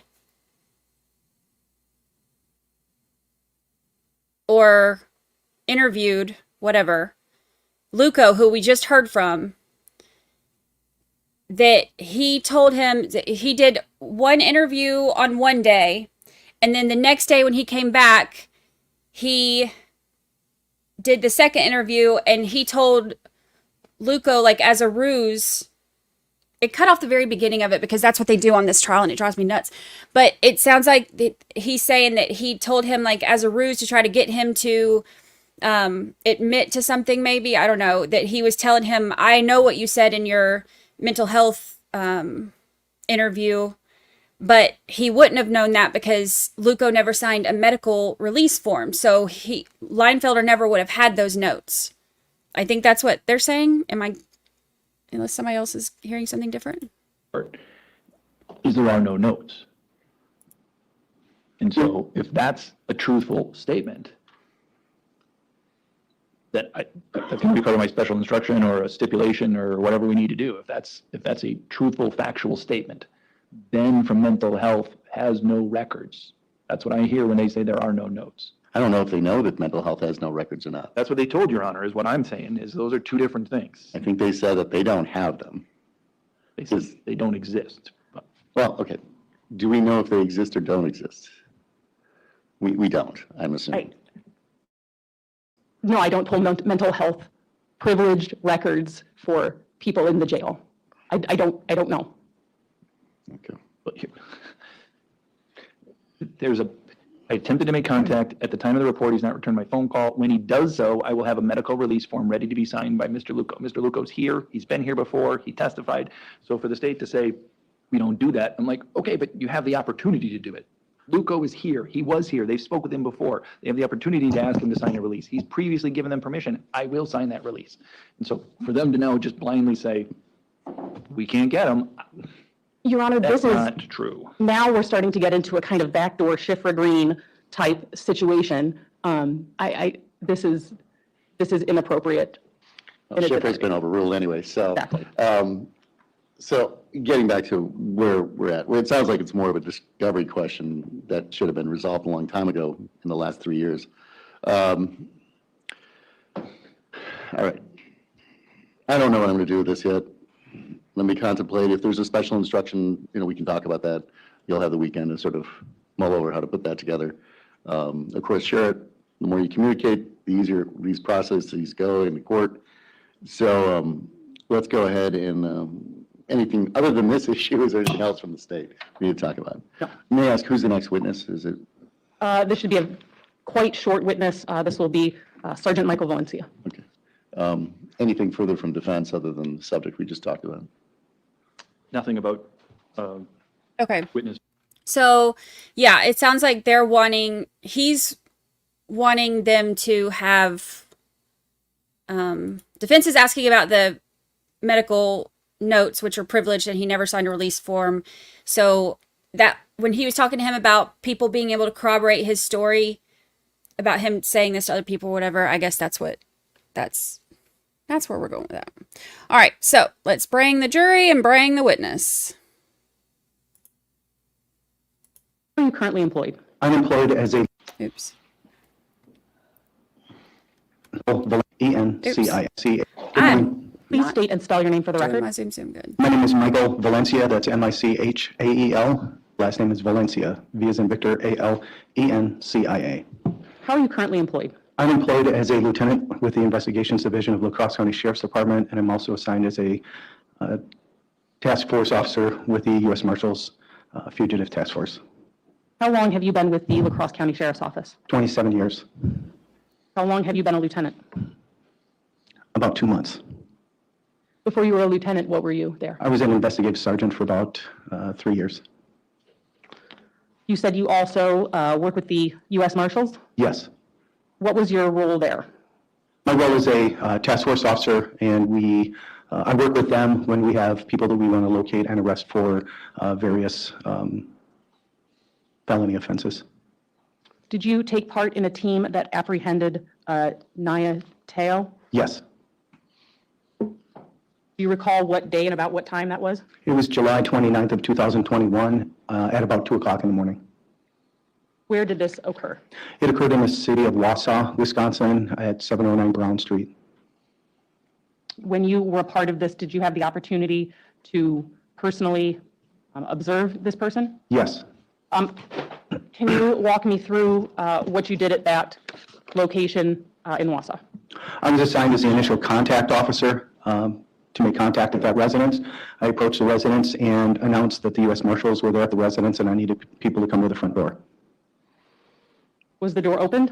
The door to the residence itself was open. There was a stone door or screen door on the outside of the residence that was closed.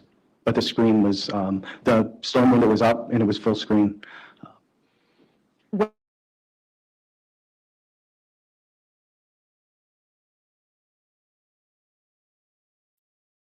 What happened?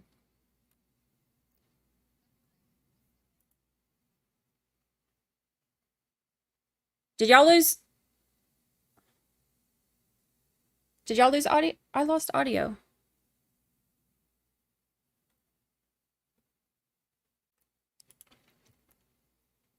Hold on, let me see what is happening.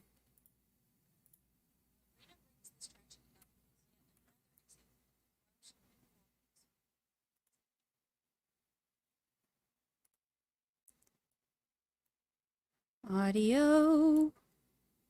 Gotta love tech problems.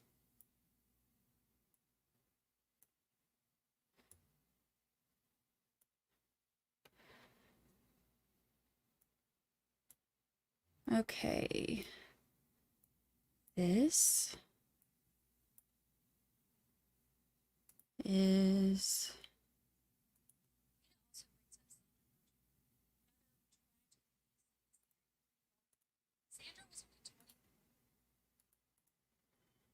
okay, why is this?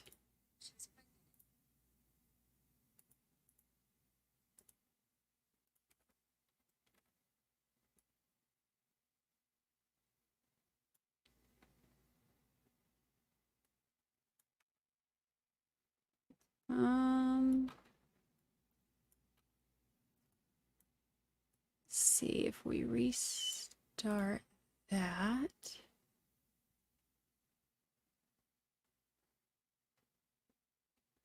Sorry, guys. I don't know what happened. Oh, here. Hold on. Let me see.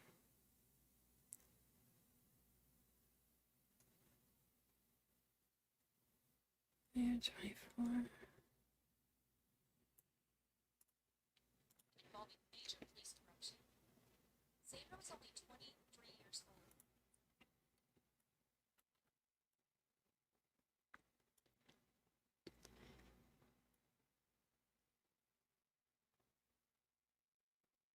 What is this?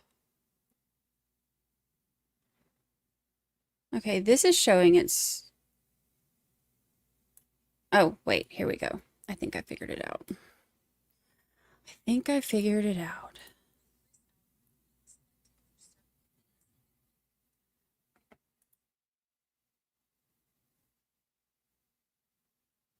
Let's see. Okay. Look at me. Just teching.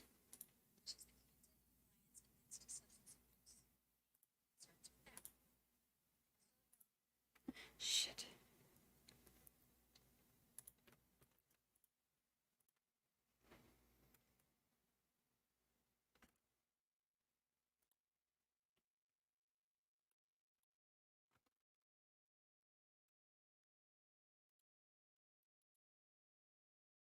This...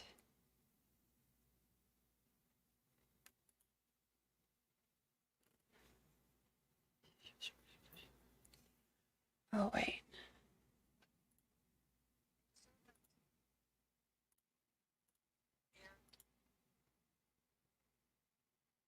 Dang it.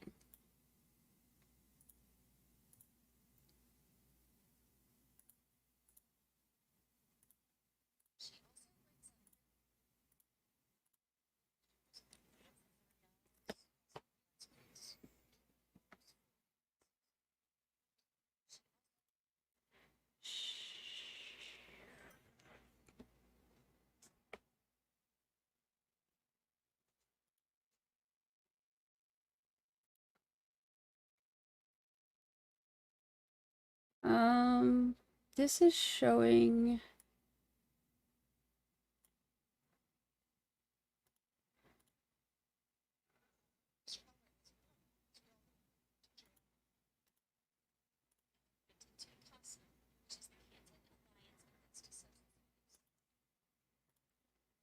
That should not be that.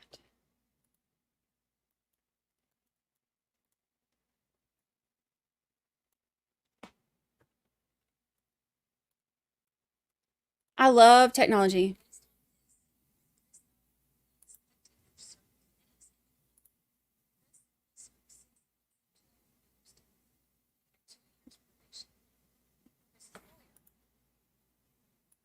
Oh, wait, here we go. I found it. Okay. I found it. This stopped feeding to that.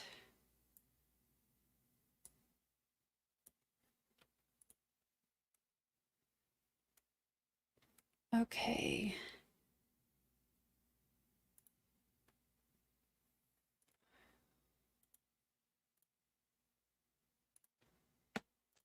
Okay, now let's see. No, I did not. Why not? The individual that came Can out you was hear a it? male Asian. However, See, Mr. Thao. Okay. when he emerged from the back kitchen area of the residence, which was in direct eyesight from the front door. Okay. Did you recognize this person right away? Hallelujah. No, I did not. Why not? The individual that came out was a male Asian, however, had long hair, which was not the description of. Okay, now I need to go back a few seconds because we lost audio right before it. I want to hear because I want to hear this part. This is when they went and got him, and I want to hear this part. Look at me. Look, Geek Squad ain't got nothing on. When did you first see Mr. Thao? I want to go back. When he emerged from the back kitchen area of the residence, which was in direct eyesight from the front door. Okay. Did you recognize this person right away? No, I did not. Why not? The individual that came out was a male Asian, however, had long hair, which was not the description of Nya at the time. He was known to have no hair. Okay, and this was an individual with hair? Yes, it appeared to be. Okay. So this is when we went to go get him. Did you later observe Mr. Thao? Yes, after this individual came out of the residence, I handed him off to other marshal service personnel, and in their contact with him, they removed a wig from his head, which I saw being removed, and then I could clearly ascertain that it was Mr. Thao. Was there any other means that you identified him from? He did have a tattoo on his arm, which I saw when he passed me. However, being the contact person, I made initial contact and then passed him off to other personnel, and it was my job to continue making announcements at the door to others inside the residence. Okay, what was the tattoo? It was a name of Thao, I believe. Okay. Do you know if that's a common or uncommon name? It's a fairly common name in the Hmong community. However, this, I believe, was unique to him.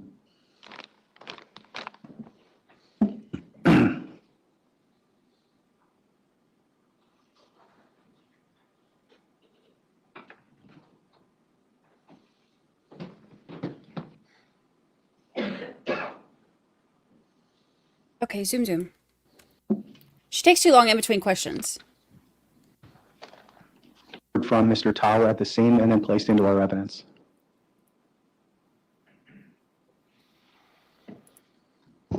Mr. Valencia, do you have any gloves with you?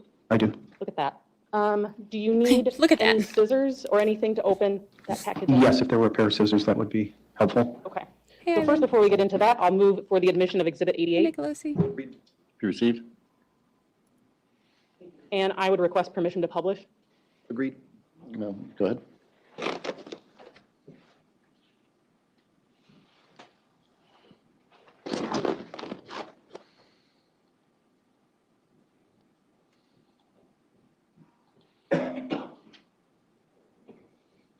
Sir, could you please open that bag up and take out its contents?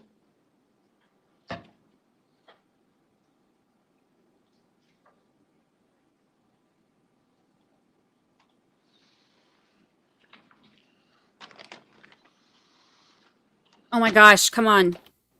You could hold it. Open faster. Oh!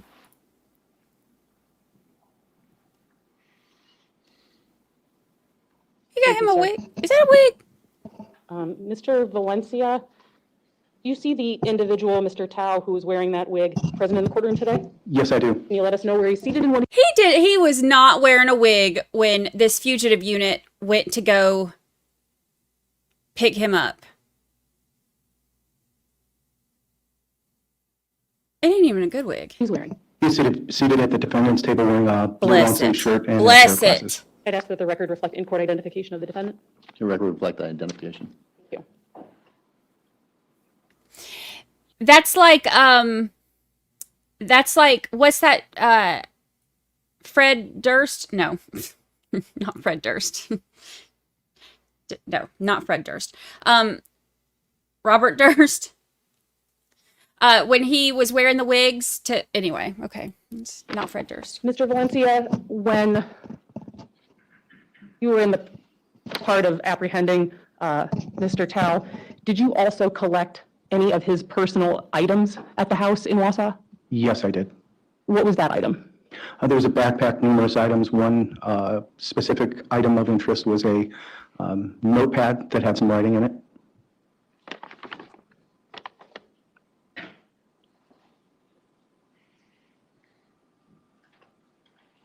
Phil Spector had some amazing wigs.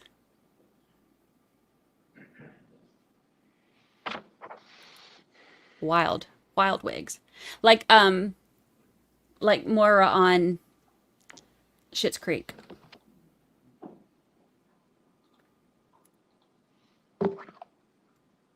Good idea.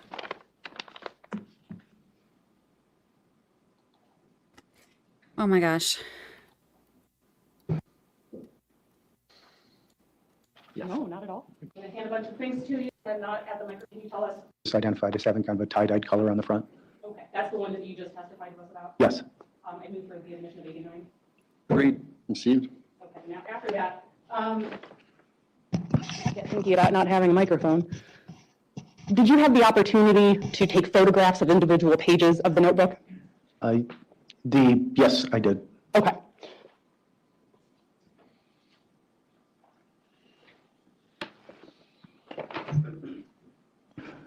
Mr. Valencia, I've handed you some pieces of paper that have been marked as exhibits 90 through 95. Correct. Do you recognize those? Yes, I do. What are those? These were notes that were written on the inside pages of that notebook and contained various writings for mentioning Bridget and some other things in there. I would move exhibits 90 through 95. Agreed. Received? Request permission to publish? Agreed. All right, go ahead. Okay, if we could bring up exhibit 90 first, please.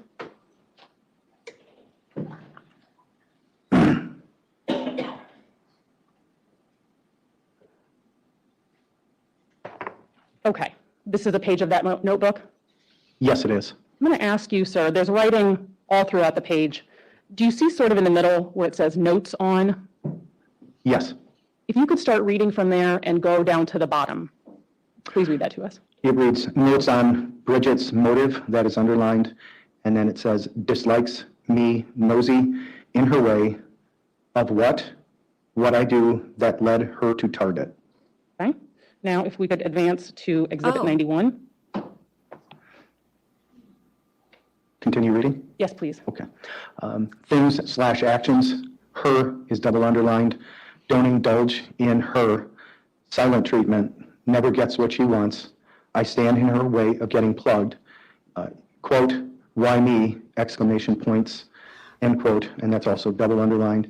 Easy target, slow and stupid, illiterate, don't know how to explain points of views, blunt, and words mean different things. Okay, thank you. And then we have, I'm going to go ahead and just advance to exhibit 94. What's that? This is the outside cover of the notebook, and it has the tie-dyed markings with the bird on it. Okay. We don't need to publish the other photographs, but I'll just have you describe. Exhibit 92 is a drawing. Yeah, this Correct. is, Exhibit 92 is a drawing. No idea what that is. Okay. Exhibit 93, just, Words on it, extensions, suicide boys, and another word that starts with an SP, and okay, you can see some scratching on the paper, but that's it. okay. And then exhibit 95 is a phone number. Correct. Okay.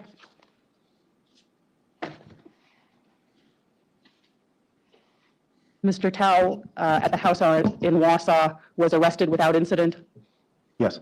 and for all intents and purposes, he was cooperative. Yes. That's all I have. Thank you, Judge. Counsel?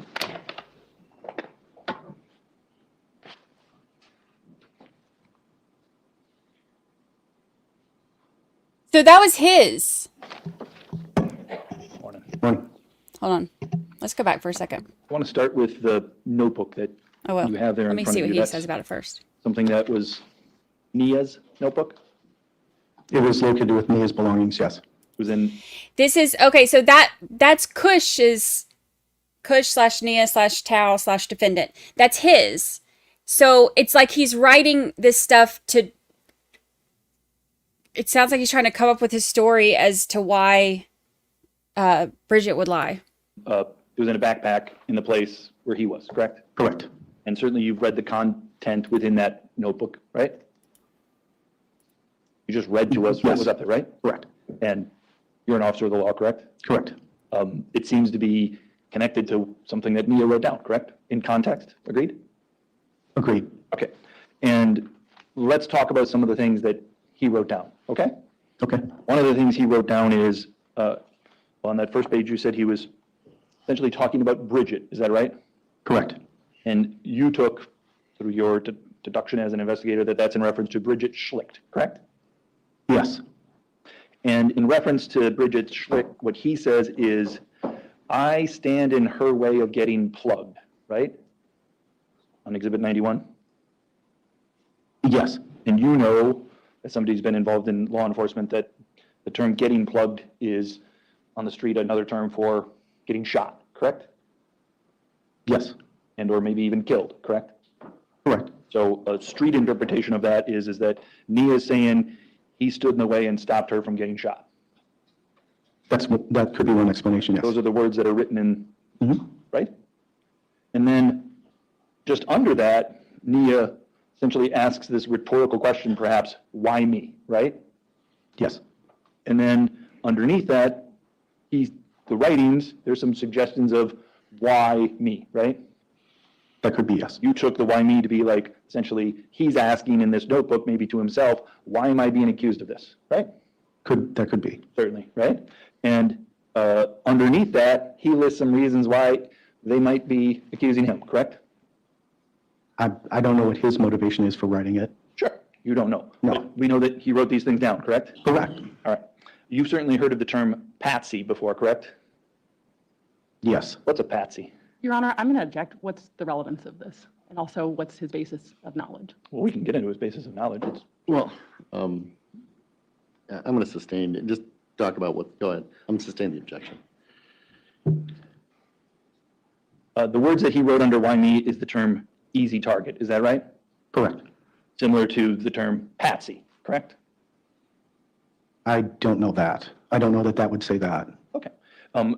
In answer to the questions that Nya writes down as to why he's being accused, one of the things he puts down is slow and stupid. He's talking about himself, correct? Objection, calls for speculation. Sustain. He writes down the words slow and stupid, correct?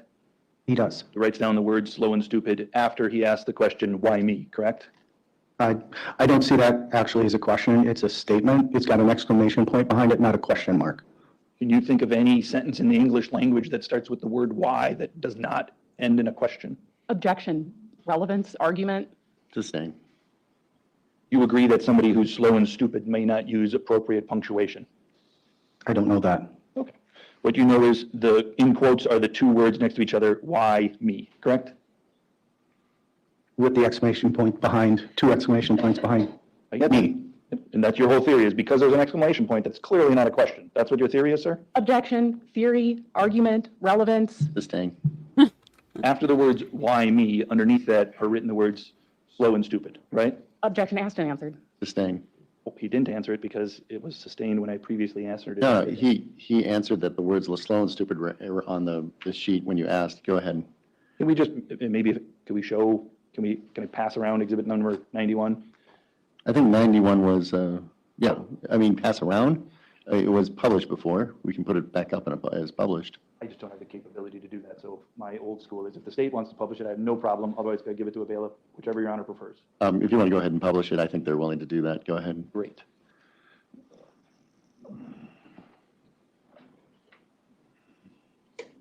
Oh, let me move myself because I'm probably going to block it again. All right. One of the words underneath why me is illiterate, correct? Yes.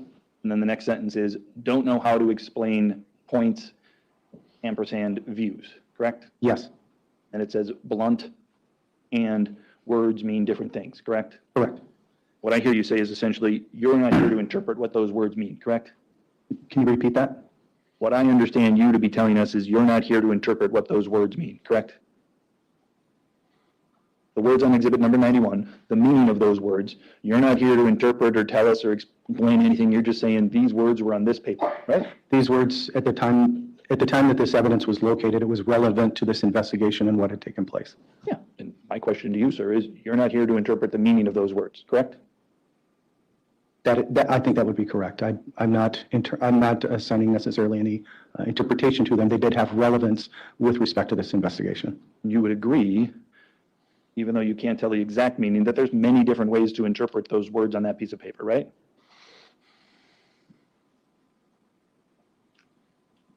I would say that could be accurate.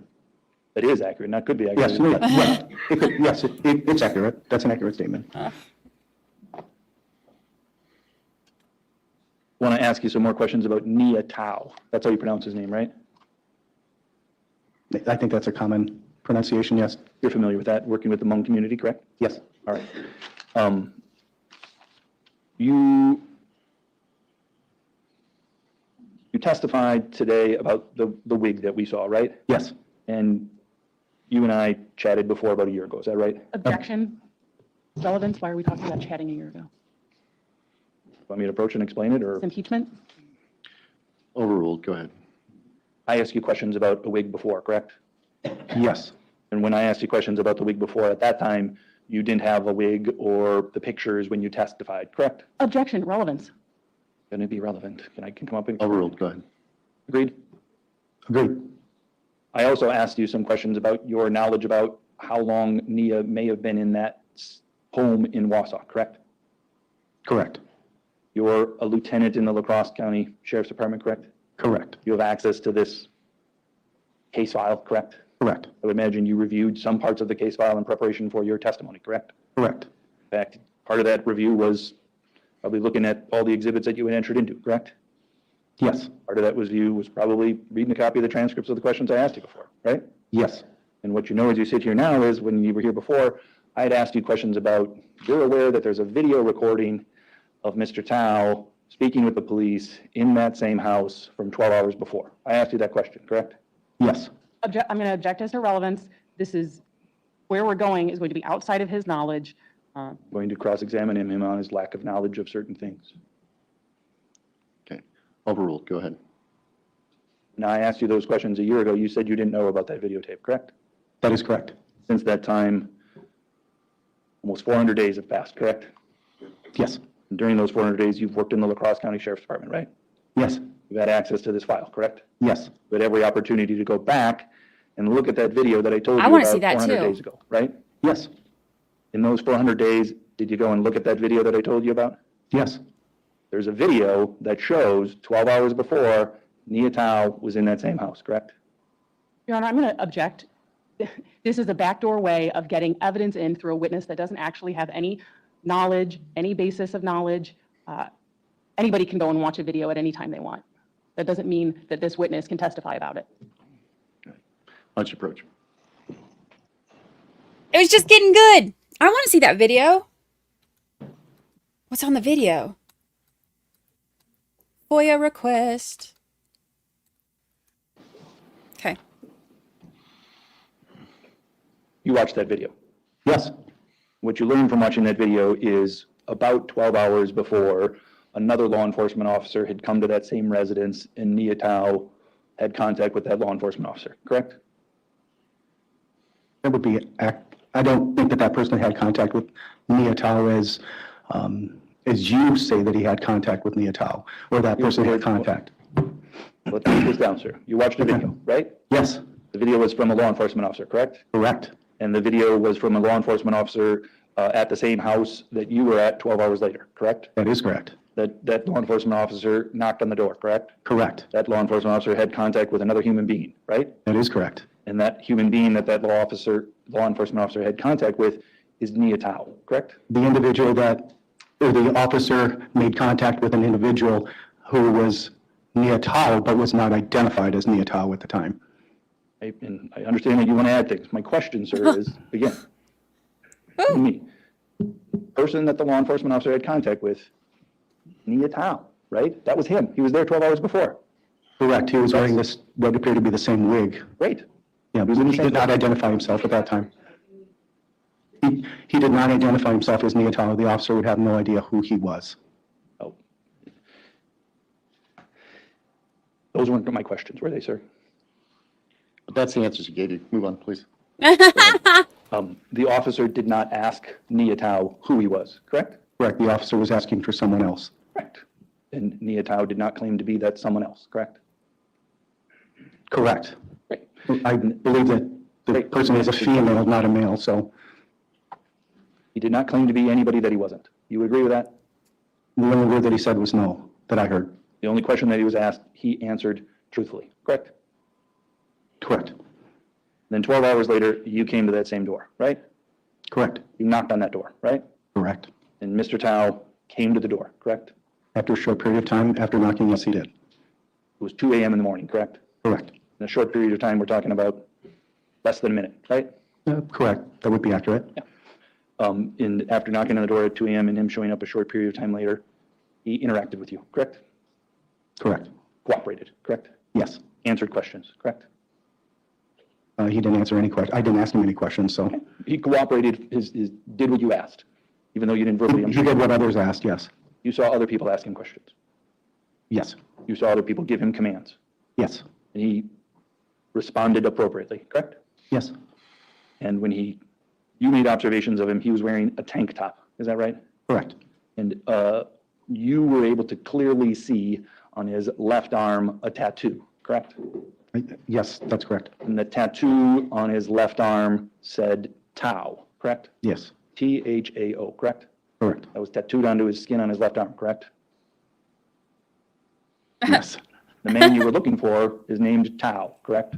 Nya Thao, yes. And the man that came to the door visually did not hide in Yes. any way his name, which was tattooed on his shoulder, right?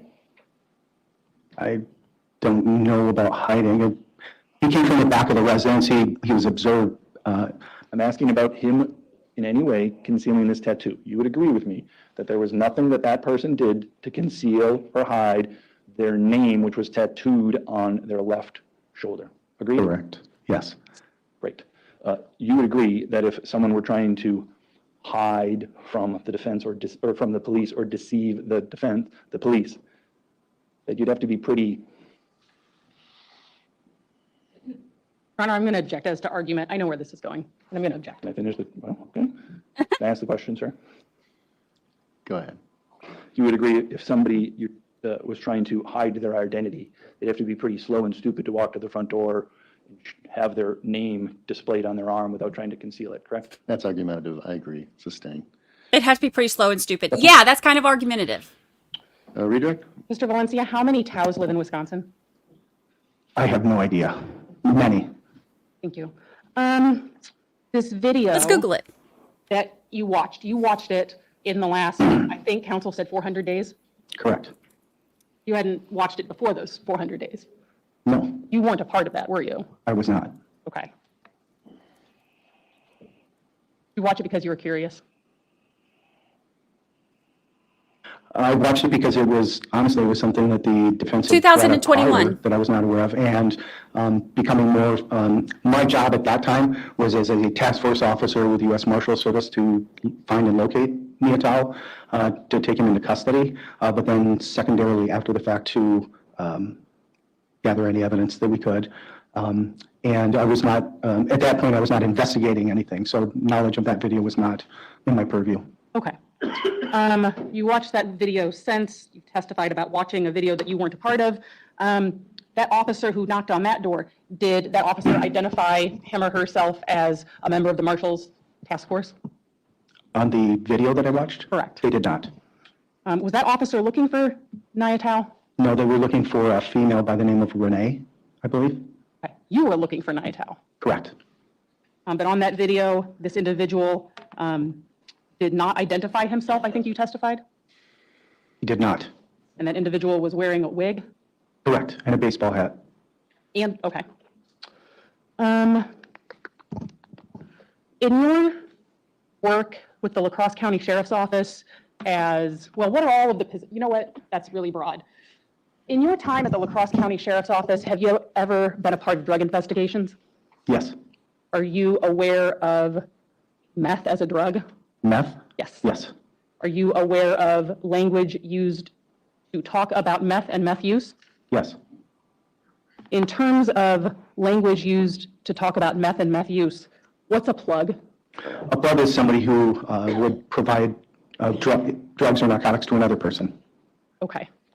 In terms of meth use, Okay, just to be clear, because y'all know I'm nosy. So I had to Google it. So the last name, Thao, in Wisconsin, it is in the 99th, wait, where'd it go? This name is in the 99th percentile. This means that nearly 0% of all last names are more popular. That means it is one of the most common names in Wisconsin.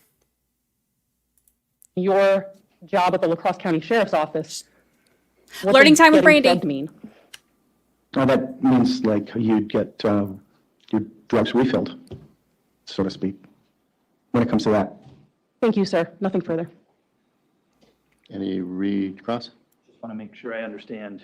So the term getting plugged could mean getting shot, right? It could.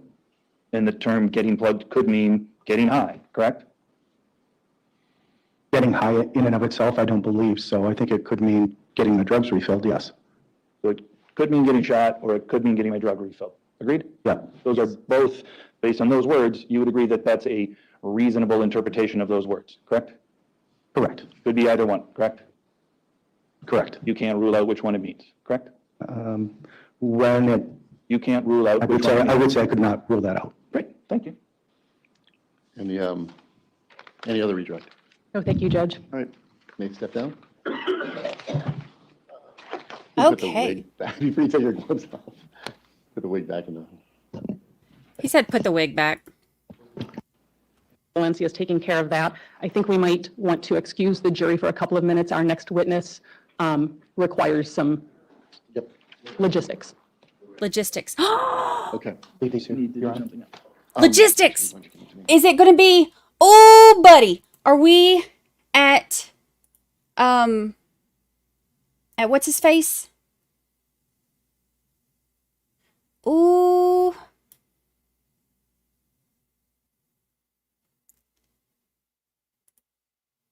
Five convictions. There have been additional convictions. Since it appears the state is proposing, and I apologize, Judge, he's on page 2 of 3 on this document. The state is proposing that I hate how it we starts with it go already. 7 convictions. However, we don't have a stipulation. Judge Document 101 says he's been convicted of a crime 12 times. Is this going to be Black, Rattanasack, Ratatouille, Peacemaker? Accurate facts. I don't see any reason to really change that. Has there been 2 more convictions? That is correct. They're arguing over how many convictions they're going to tell it that he has the I jury. excluded the conviction in 2009. I think that's still appropriate, so we'll just say 7 times. If he does testify, have you been convicted of crime? Yes, 7 times. And Your Honor, I'm going to need to communicate that to him before he Okay, bring him.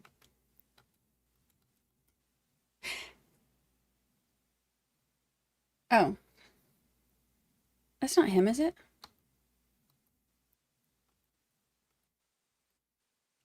They don't look like his pictures. That might be the other. Oh my gosh, did we lose audio again? Yes, Your Honor. And Mr. Nelson? Okay, let's bring the jury in. Bring the jury. This might be the other jailhouse snitch. With the truth. Have a seat then. Hello. Getting close to the mic too. That. Hello. Go ahead.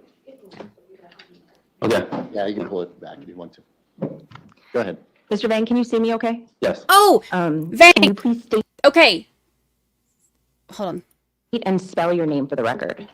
My name is Michael Vang. Okay, Michael Vang. So Michael Vang is the one who, let's get all of our names together, shall we?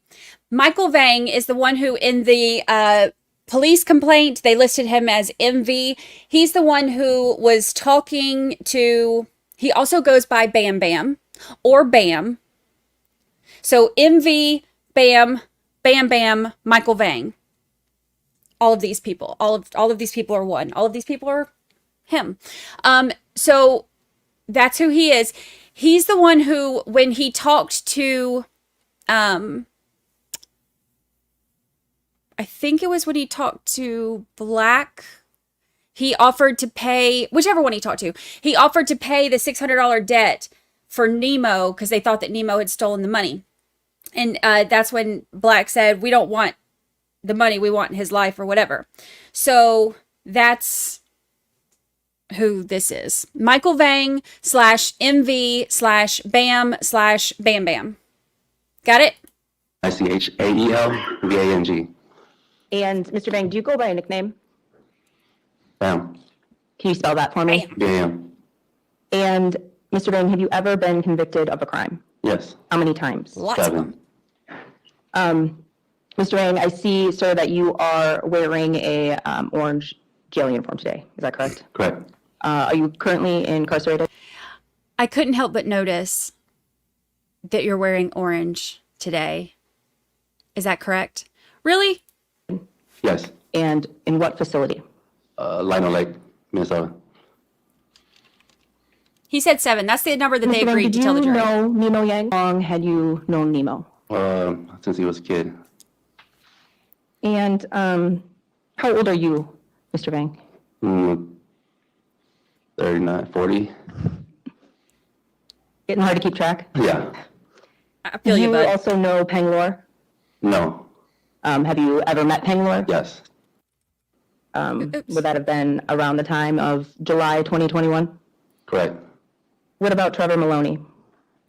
No, at the same time. Okay. You met him in July of 2021 as well? Right.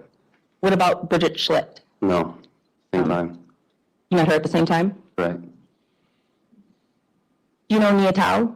Yeah, And how long have you known Mr. Thao? a long time. Over 5 years? Right. Over 10 years? Probably. About how old do you think you were when you met Mr. Thao? I think probably 21, 22. So over 15 years, probably. Right. Correct? Right. Thank you. Did you call him Leah? No, What did you call him? I'm Kush. And in the period of time that you've known Kush, have you ever seen him wear a wig? A wig? Yes. No. Were you and Kush communicating in July of 2021? Yeah, sure. Okay. How were the two of you communicating? Facebook. Was that calls and messages through Facebook? Yeah. And during that period of time, did you become acquainted with someone named Black? No, I don't know him. Okay. Did you have any information about someone named Black? No, not really. I don't know what you're like stating. Did you know someone named Black who was associating with Kush? I don't think so. I'm not sure. Did he not know him by Black? Were you aware of a dispute in Ask him July about of Ratatouille. 2021 that Nemo was having with someone? Yeah, I faintly remember it. And who was that dispute with?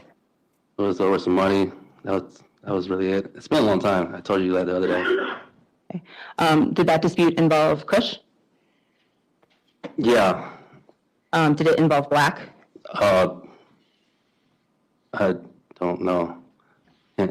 At that point in time, was Kush hanging out by himself? Sure. I mean, I never hung out with him, so I can't tell you. Okay. At some point in time, did you have Not phone a very good witness. communication about a debt that Nemo owed someone? Yeah. And who did you have that phone communication with?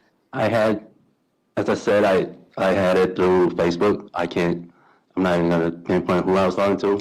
I mean, but I had through Facebook, and I told him I'll pay for it. And whose Facebook account do you have that communication with? It was Kush. And that was the account you typically use to communicate with Kush? Right. But you can't say for certain if it was Kush you were talking to. Yeah. Did it sound like Kush? No, I don't know. I was high, so I'm not even gonna, like, as I think about it, I can't just distinguish one voice to another. You were using meth in July of 2021? Correct. And you offered to pay Nemo's debt? Correct. Did you pay Nemo's debt? No. Why not? I was told that it's not my debt. They tell you anything else about that? They wanted him. That's really it. I can't, like I said, I'm not gonna go in detail because I don't remember it. Everything else would be a lie, so. When you say they wanted him, who's him? Nemo. I mean, I get it. You know, I went to prison for the same thing, you know, so. You didn't go to prison for something related to this case? No, not this case. Okay. Case before that. This is not going how I think the Why prosecution. did you is offer going. to pay Nemo's debt? I mean, he hung out with me, you know. He grew up with me, so, yeah. You took care of Nemo? I didn't really take care of him like that. I babysat him a little bit when he was young. Did you do the same for Peng a little bit? Yeah.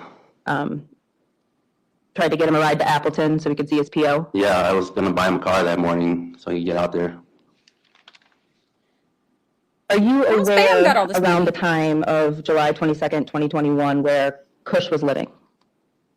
No. What about Nemo? He was kind of cast out. He lived on the street, so Would he stay in hotels? yeah. Would Kush stay in hotels? I don't know. What about Peng? Peng was with Nemo. So. On July 22nd of 2021, were you with Peng, Trevor, and Nemo that day? Yes. Was Bridget also with you? Yeah. Why were Nemo and Peng hanging around you that day? They've been hanging out with me for like a week. So. Did you observe anything different about them? Not really. I mean, like I said, it was high, so I couldn't. Were they trying to stay away from anybody? They were, but I mean, if I owe somebody, I would too, you know, so. So they were trying to stay away from someone they hosed? Yeah, I think they must owe a few people anyway, so I can't. Is one of those people Kush? On the people's Kush.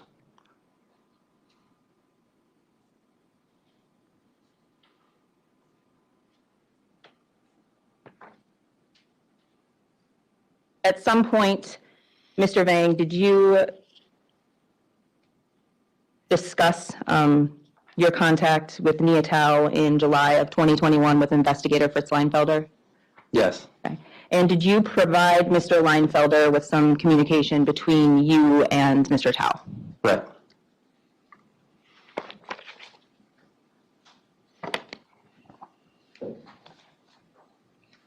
Mr. Vang, I'm going to hand you what has been marked as Exhibit 70.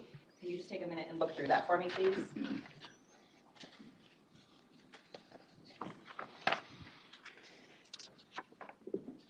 I can't tell if he doesn't remember, doesn't want to remember, or a combination of both.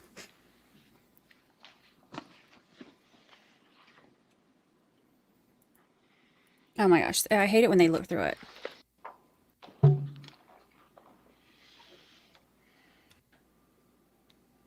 Is the document you have in front of you?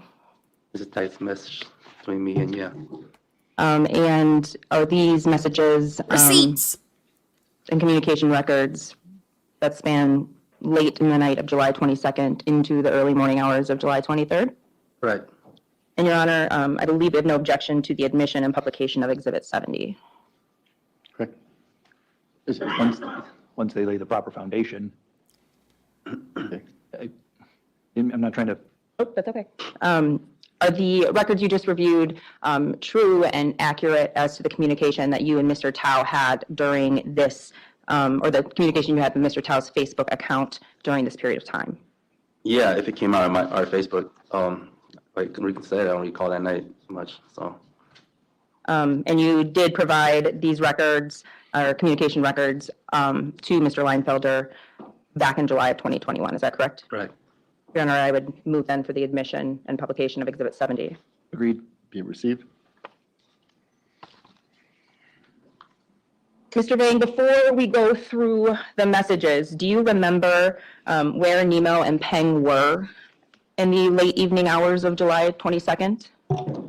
When they weren't with me here, or? Were they with you at 10 o'clock on July 22nd? I don't remember. Okay. Do you remember them going anywhere with Bridget? Yeah, they went to the south side. They wanted to go south side. So at about 10 p.m. that night, you thought they were on the south side? Yeah, That's the south side of La Crosse? La Crosse. Okay. And if we can advance to the next page. At 10:42, Mr. Vang, did you send a message to Mr. Thao saying, "Tub, some of us talk, you can have them"? Yeah, And I see that last word is RHEM, correct? correct, You text fast and furious like I do and make typos sometimes? correct. And what did you mean by that, Mr. Vang? That you could have them. Who's them? The two kids, Who are the two kids? Nemo and Peng. He And what said did he you mean could, by you wait, he said he could hold on. can have? Hold, please. What, you text fast and furious like I do and make typos sometimes? Correct. And what did you mean by that, Mr. Vang? Like Hold on, I missed To the it. south side. They wanted to go south side. So at about 10 p.m. that night, you thought they were on the south side? Yeah, That's the south side of La Crosse? La Crosse. Okay. And if we can advance to the next page. At 10:42, Mr. Vang, did you send a message to Mr. Thao saying, "Tub, some of us talk, you can have them"? Yeah, And I see that last word is RHEM, correct? right, You text fast and furious like I do and make typos sometimes? correct. Some of us talked, you can And have them? what did you mean by that, Mr. Vang? That you could have them. Who's them? The two kids, Who are the two kids? Nemo and Peng. And what did you mean by you can have them? You want to talk to them? You can see them? Huh? You were saying you can see them? Yeah, And Mr. Thao responds at 11:10, them, who them, and then again, a few seconds later says, "I know, ... because he is snitch, ... Lil." Is that correct? correct. And how did you then respond to Mr. Thao at 11:15?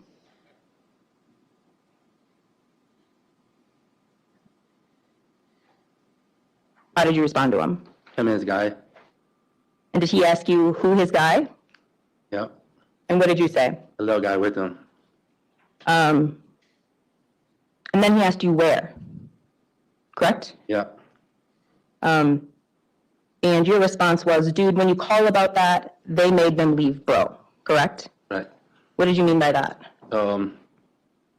Yurus didn't want to get involved, so Who was the they, and they made them leave, bro? some people. Okay. Where were you when you were sending these messages to Mr. Thao? I was at a hotel. You remember what hotel? No. Was it a hotel in the La Crosse area? Yes. Do you know approximately where in the La Crosse area? By the mall. Okay. And then we can go to the next page. At 1:32 a.m., Mr. Thao says, "Let's talk." OMW. Does OMW mean on my way? Right. He says, "See you soon." What room? Question mark. Correct? Right. And did you tell him what room you were in? No. Did he then text, "Hey, we talk"? Yeah. And there's a little bit of conversation between the two of you again? Right. And he asks you for your room number? Yeah. Why didn't you give him your room number? I had other shit going on too, because I really didn't want nothing to do with this. You wanted him to stay away from you? Right. Then at 1:41 a.m., if we can proceed to the next page, please. You tell Nya, on some real shit, dog, they ain't here and we don't want to do anything to do with them. Is that correct? Right. And what did you mean by that, Mr. Vang? We didn't want to do with that situation with the money because I can try to pay, and then there's two sides to the story. So Okay. You're saying, yeah, you can go talk to him, but I don't want anything to do with it. yeah. And then at 1:50 a.m., Mr. Thao says, yeah, I know, not about that, but about this. And then the next message is, because it's been long, correct? Correct. And he tells you at 1:52 a.m., no drama. Correct. Looks like he tried to tell you after that promise, and then at 1:52 a.m. again, he sends you a message saying room ? Correct? Correct. If we can proceed to the next page, please. Mr. Vang, did you give Kush a room number? No. Why not? I assume they're just still looking for the two kids. Just don't want no drama there. Okay. You didn't, I'm not even supposed to be in Wisconsin at that time, so can't come. I'm going back to prison, so you don't want to be involved in anything. yeah. Did you believe him when he said no drama? Objection. Overruled what he believed. Go ahead. Objection. It calls for Hazeltine. Irrelevant. All right, sustain. Go ahead. So after he said no drama and said promise, you still didn't give him your room number, right? Correct. At 1:52 a.m., in fact, you texted, how do we know? And then the next message, I mean, we ain't want shit, correct? Correct. You were still concerned about drama, correct? Correct. And he said, at 1:53 a.m., you my brother, correct? Correct. And then right, is that correct? Correct. Mr. Vang, do you remember making a phone call to Bridget at 1:53 a.m.? No. Is there a lot going on that night? Yeah. Do you remember asking Bridget to take 2 balls from Nemo? I might have. Okay. Why? I think he was sleeping. Nemo was sleeping? Yeah. So why was that a concern? Because he wasn't gonna come back. Was it going to come back to you? Yeah, we was gonna dip out. So if he wasn't gonna come back, bring my shit back. Okay. Those are your balls? Those were your balls? Right. You were protecting them? Sure. We can That's go to going the on the next page, transcript. please. That's At 1:54 a.m., Mr. Vang, did you get a message that said, hold up, ... have to chase this? Again, I'm gonna bitch down, ... Supposed to have been with Nemo. Is that correct? Yeah. And how did you respond to that? Yeah. Yep. Do y'all? And did you send him another message at 1:57 a.m.? Yes. And is that message in a language other than English? Correct. What is it in? And mom. And what does it mean in Hmong? It means ask your white girl. And who's the white girl you're referring to? Bridget. Why did you want him to ask the white girl? Supposedly they know what Bridget, so. Okay. And you knew that Nemo was with Bridget. Right. Where did you think they were at this point in time? South. So in the south side. On the south side? Did you get a message from Mr. Thao at 2:05 a.m. that said, Peng here with both? Right.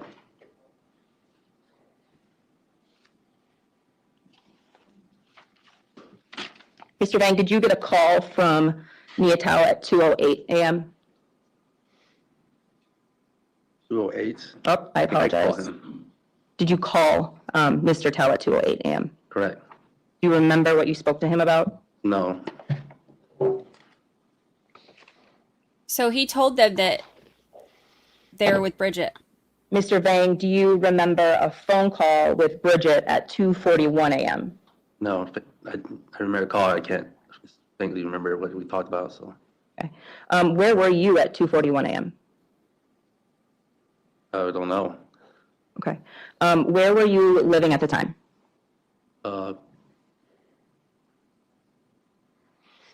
Rapids. And that's in Minnesota? Correct. Do you remember when you headed back to your home? In that morning.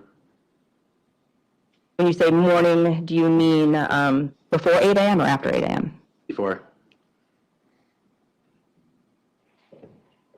Eventually, did you hear about what happened to Nemo, Peng, and Trevor? Yeah, I think it was, if I remember right, it was like on the way home. My mom called crying. What's Nemo's mom's name? Ah, And eventually, Mr. Vang, did you contact the police to discuss this with them? That's sad. Nemo's mom You called talked to Investigator Leinfelder on July 24th? right. And why did you call the police? I was asked by Nemo's mom, and I was also asked, I was actually told by Goofy them to get it off their back. Okay. Who's Goofy? One of my, One of your friends? right, Had you known Pa a long time? yeah, I know Pop for a long time. You wanted to do her a favor? Right, Are you the type of individual who usually talks to police any chance you get? no, Were you reluctant to do that? yes, But you thought this was important information you had? it would, yeah, I mean, I did it for Pop, so, You knew you were one of the last people to have a conversation regarding Nemo, Peng, and Trevor, correct? yeah, And you had been with him that day, correct, and you knew that someone was looking for him. correct, And that person was communicating with you through Nya Thao's Facebook, correct? correct. Thank you. I have nothing further. Ross? Yes, please. Okay, so it sounds, based on his text, it sounds like when he said that he sent that message to Kush and he was like, some of us talked, you can have them. And then he tells Bridget to get the 2 balls, 8 balls or whatever, from Nemo or Peng or whoever it was. And then he said, it sounds like he knew what was going to happen. And then he messaged him and was like, they're with Bridget. So it makes it sound like he knew, he basically told these guys where they were, knew what was going to happen, told Bridget to get the drugs from him so that he could get, because he knew what was about to happen. Oh, this is awful.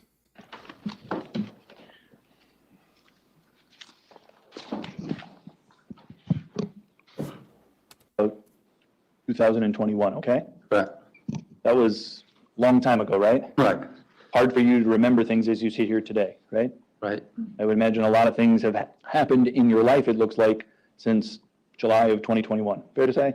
yeah, That what happened in July of 2021 isn't top of mind for you right now, correct? right, Not something that's easily remembered for you, right? right, You would agree, back in 2021, you were occasionally using drugs. true, You were using meth. yes, Other drugs as well? no, You were getting high. yes, And again, I appreciate that that was 3 years ago and that's a different time perhaps, but during this time period, we're talking about July of 2021. If you were up, you were high. Fair to say? fair, Is that pretty accurate? yes, Okay.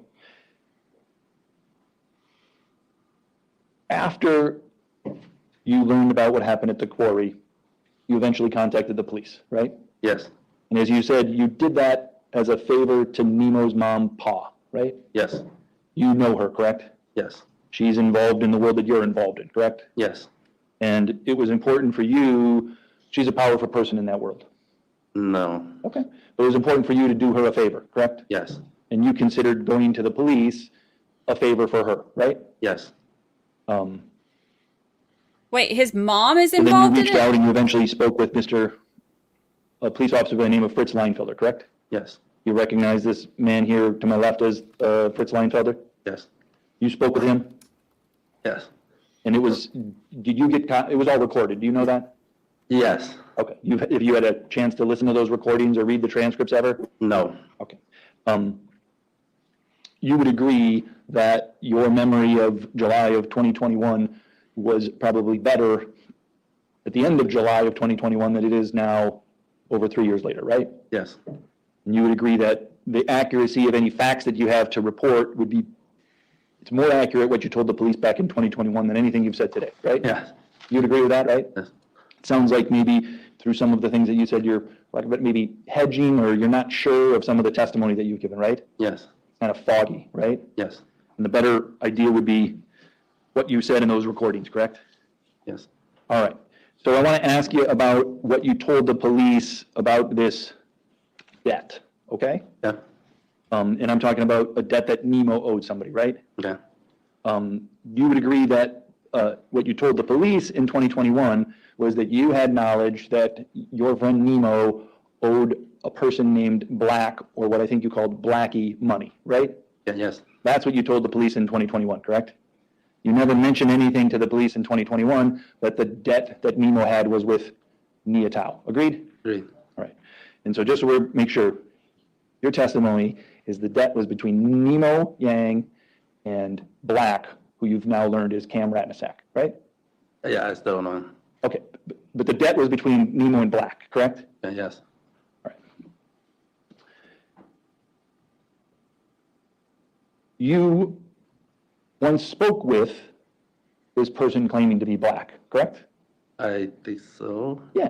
You, and again, if we go back to the recording of what you told Mr. Leinfelder, is you told him that you were on a call once and you thought it was Black, right? okay, sure, And what you had said is that you were speaking with somebody verbally on a Facebook, through the Facebook Messenger app that allows you to make what we typically think of as phone calls, right? yes, So you were using your words not typed words, but vocal words, right? yeah, yes, And then you heard somebody else speaking through the phone, through this app, correct? right, And the person that you were speaking to was not Nya Thao, correct? sure, Well, that's what you told the police when you spoke with them in 2021, agreed? fine, I don't remember, so if I don't remember, I don't remember, Okay, and I'm trying to just see what you told them, right? sure, You've known Nya Thao for 15 years, correct? right, And what you told the police is you recognize his voice, correct? sure, yes, Yeah, and when you had that phone call with this person, you knew it wasn't Nya Thao because you recognized the voice as not being Nya Thao, correct? sure, And what you told the police was that the person on the other line who didn't sound like Nya Thao used the name Black when they were speaking with you, correct? okay, yeah, And then you're speaking with this person, and that person is using the Facebook Messenger that makes it appear as if it's a call coming from Nya Thao, right? sure, But it's not actually from Nya Thao, it's just somebody else using that person's identity through the app, right? okay, And then when you spoke with that person, Black, you were trying to de-escalate this debt, right? yeah, Yes? sure, Because you'd offered to pay it, right? right, Because you'd come into some money recently, correct? right, And you were wanting to take care of some different people in different ways, correct? right, And the money you came into, again, is there was a personal injury lawsuit or something that there was a life-changing amount of money that you'd receive right around then, correct? right, And you'd been talking to Nia. That's why he had so much money. Because remember, we heard that he paid off Bridget's car registration when she needed to go pick up her car. And he said he was going to buy Nemo a car that morning. And so he had some kind of settlement that was life-changing money. And look what a good job he did with it. About maybe helping him out in his situation, correct? right, Because he was homeless and carless at the time, right? Yep. And you were talking about maybe helping him because you'd come into these significant funds, right? right, And you were also willing to pay some smaller debts for somebody like Nemo Yang, who you knew through his mother, correct? right, And so you'd called, or you took this call from a person claiming to be Black, and you're like, it's $600, I'll pay it, right? right, That's what you said, correct? right, You thought it'd be just simple, let's do that, correct? right, And then this other person who said they were Black, when you offered to pay it, that person, not Nya Thao, but Black, they said, I don't want your money, I want his life, correct? sure, yeah, That's what you told the police, that Black said to you. I said, that's what I said. I don't know what I said. I told you that plenty of times. Sure. Been a long time. I get it. Can we presume that you said it because it's the truth? Sure. I mean, are you somebody that would? It's in there, it's in there. I mean, I don't know why you keep coming back to the same question when, if it's already in there, it's in there. Just keep saying it. What I'm trying to, and I understand that sometimes I'm repetitive, Mr. Vang, and I'm just trying to make sure that I understand it correctly. So if you could bear with me. I want to make sure when you say things like, I guess that's what I said, I'm trying to confirm, if you said that, did you say it because it would have been true? Sure. Whatever I said at the time, I believe it's true. So Okay. I just wanted to make clear, you're not somebody that would just make stuff up like that, correct? Right. Okay. And so Black said to you he wanted Nemo's life, correct? Sure. And when you heard that, I imagine you were somewhat surprised, correct? Yeah. And even when you heard that, you thought that that was street talk, correct? Sure. Yeah. You thought that that was exaggeration, correct? Yeah. You didn't think that this Black, who at that point you didn't know was actually going to kill Nemo, did you? No. You thought that Black was going to, as I think you said before, give him a beatdown. Is that right? Right. Because there's a debt between these two people, and in your experience, when there's a debt to be paid, sometimes it's done through fists, right? Yes. Through some sort of physical violence, right? Right. And so when you had said in these texts that you were willing to say, look, you guys sorted out, here's Nemo, right? Yeah. You were like, I don't want anything to do with this, correct? Right. And at that time, you didn't think it was that Black was gonna shoot him, did you? I don't think nobody will shoot him. Yeah, you didn't think that that's what's gonna happen, right? Right. Had you done that, you'd have taken different action. Agreed? Maybe. Okay. I mean, I'm not really tied into it, so Okay. You're kind of this ain't my problem. There's all kinds of problems in the world. You're just gonna worry about your own little circle. Right. Okay. So, okay. The texts between you and that we showed up on the screen, there were some messages, I call them texts, but they may have been through a different application, but you called Nya Thao bro, is that right? Right. And then at one time, Nya Thao called you brother. Did you see that? Yeah. Is that, you're not actually his biological brother, are you? No. There's no blood familial relationship, you agree? Right. All right. Nevertheless, sometimes you use terms like bro or brother to identify sometimes an acquaintance, sometimes a friend, sometimes a close friend, correct? Right. Just kind of like a general term, correct? Right. A little more formal than dude, but kind of like that, right? Right. And that's the same thing. You've been called brother by lots of people that you're not even close with, right? Right. That's just how it happens in that world, right? Right. When you talked to the police in July of 2022, you said you called them because of Pa, Nemo's mom, right? Right. And one of the things that you told the police at that time is, if you don't get him, we're going to get him, correct? Right. And that was referring to Black, correct? Correct. That's all. Whoa. Redirect. Mr. Vang, when you said the term them, when it was referenced in Attorney Nelson's last question, did you mean just Black? Or did you mean the people responsible for killing Nemo, Peng, and Trevor? People that are responsible. Did that include just Black?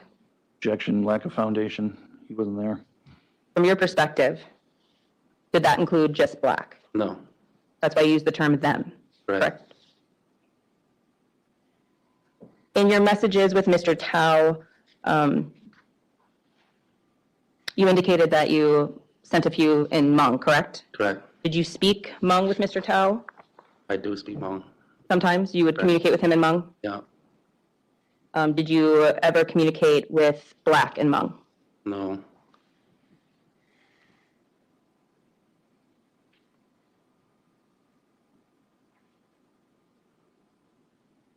Next question. Come on. You're so slow.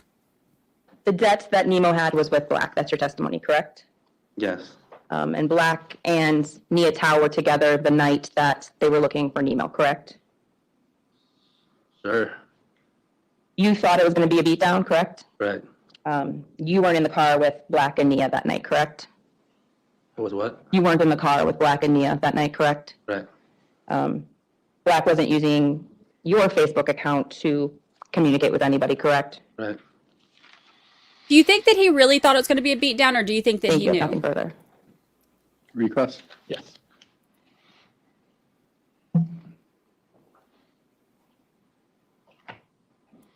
You were asked some questions about your perspective regarding maybe who was responsible. Remember that? Yeah. And you weren't there, correct? Right. All you know would be essentially hearsay evidence, correct? Right. And you certainly understand that, what, for lack of a better term, what you were talking about is maybe street justice, right? Yes. Sometimes that's a thing that happens, correct? Yes. That's different than perhaps due process system by our government, right? Objection, relevance. She started asking. Yeah. Overruled, go ahead. You agree that that's different, correct? Yes. You've had some experience with a system that allows you due process rights, correct? Yes.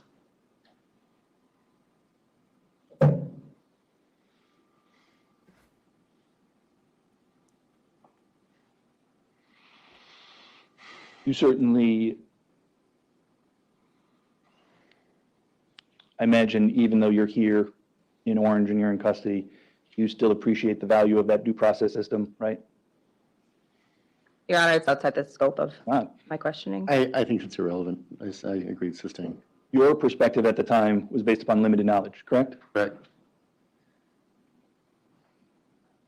You're not here to tell anybody that they should adopt your perspective on that limited knowledge. Your right? Honor, objection. Sustain. You don't know who was responsible. Agreed? No. You agree? Agreed. That's all. Any redirect? No, Your Honor, thank you. All right. Ladies and gentlemen, we'll take a lunch break here. We'll start back up about 1:15. Please don't talk about the case, and we'll go from there. See you after lunch.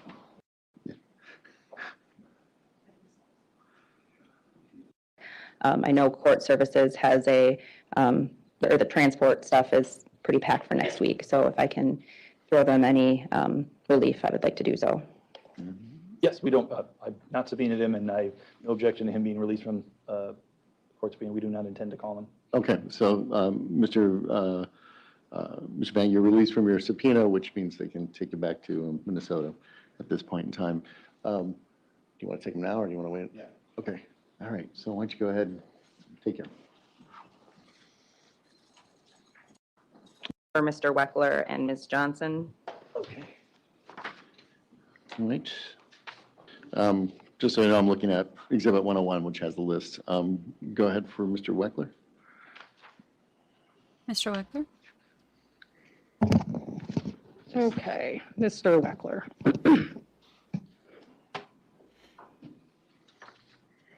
Looks to me like we've got a magic number of 4. I know Attorney Nelson has been going with sort of the most truthful number, I'll say, which I certainly don't have any, I understand why he says that, but I do think maybe 1985 CF 61 conviction from January 25th of 1988. Maybe we can agree that we can leave the 80s in the 80s. Any problem with that? Judge, I'll stand by my previous arguments. I understand the court's rulings, and so I'll leave it at that. Okay. If you testify, it'll be yes 4 times. So they're arguing, or And not then arguing. for Ms. Johnson, Looks like Ms. Johnson is 2. I apologize, I don't have page 3. So they're discussing more. Let's just skip over this part because I don't care about who has what convictions, honestly. That's not the part that I'm interested in. I want to hear what they're saying. It sounds like, again, they're arguing over or discussing who, what they're going to tell the jury about how many convictions these people have. This is crazy. This is crazy. Stand before the clerk, the witness will be standing to be sworn. Please raise your right hand. Do you solemnly swear the testimony given in this matter shall be the truth, the whole truth, nothing but the truth? You can have a seat over here at the witness stand. Okay, who is this? Who is this?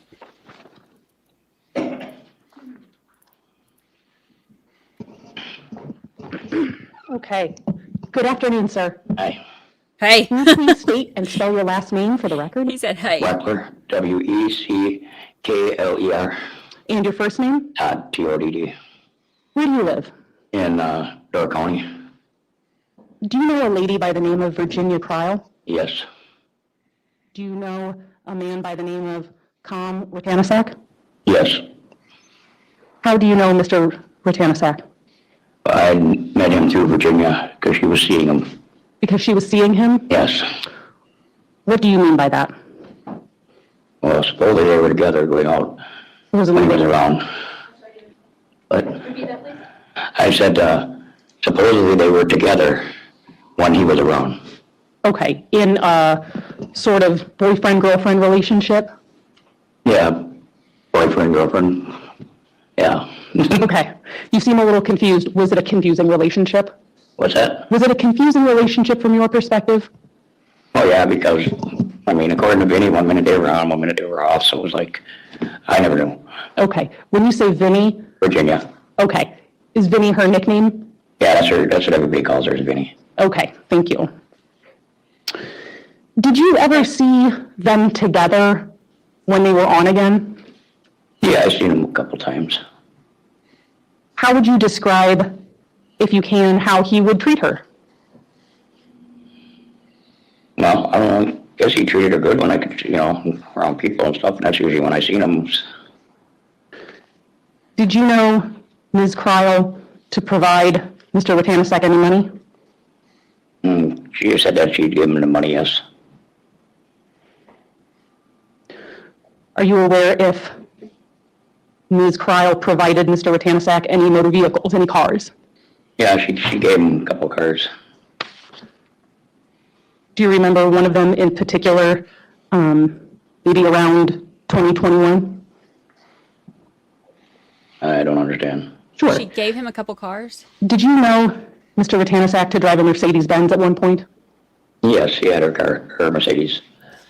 Okay, all of these people either don't have cars or have really nice cars. There's been like not a lot of in between. It was her Mercedes? Yes. Was that a dark-colored Mercedes? Yeah, it was a brown. Mr. Weckler, I'd like to direct you specifically to the morning or after, the whole day of July 23rd, 2021. Were you at Vinny's that day? Yes. Did you see Mr. Rattanasack that day? Yes. Was he alone or was he with someone?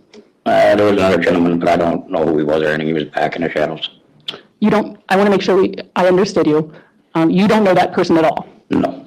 You didn't get a good look at him? No. And I believe I heard you say back in the shadows? Yeah.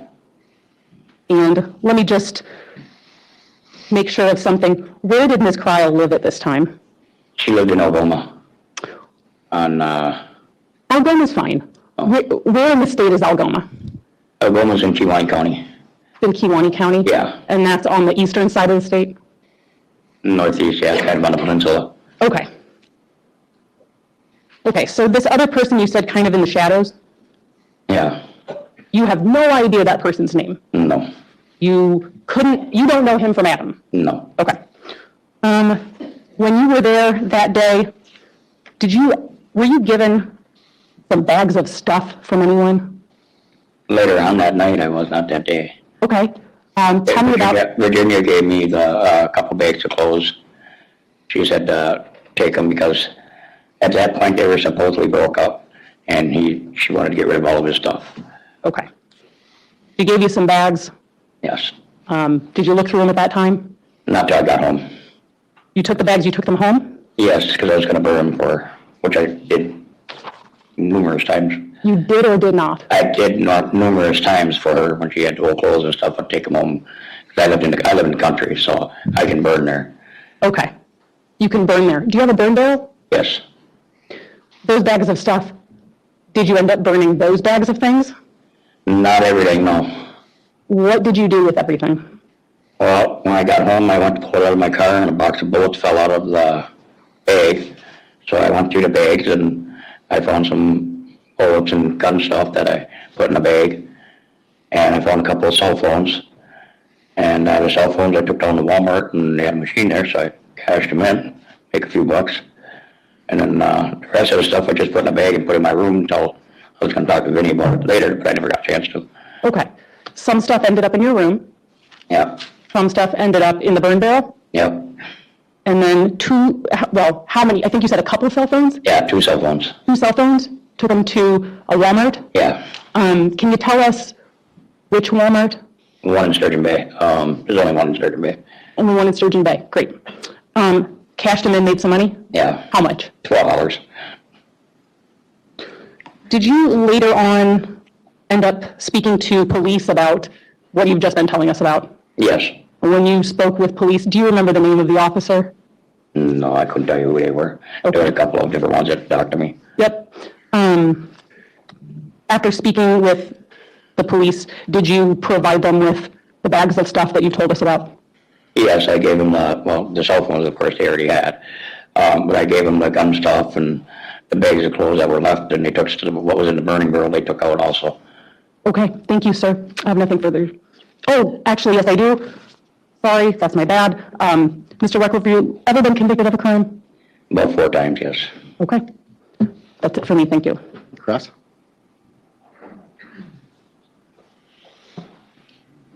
Okay. Weckler. You said, I realized you'd said about 4 times. Is that an approximation, or do you know for sure? No, I don't know. For sure it's approximation. Okay. There's always I want to ask you some questions about just the world that you live in, okay? You spoke with the police the end of July in 2021, right? About this case and about everything that was around the end of July of 2021. Yeah, I've been around there. Would it surprise you that there's a recording of that entire conversation? No. You're familiar enough with the criminal justice system to understand that the police oftentimes record everything that they're doing nowadays, right? Well, that's what I was told. Yep. Okay. And when you met with the police on that day, your contact was extended, right? You met with them for a couple of hours, correct? Yes. And would it be fair to say, I'm trying to summarize here, that your level of comfort in telling them truthful things expanded as you went further into the meeting with them, correct?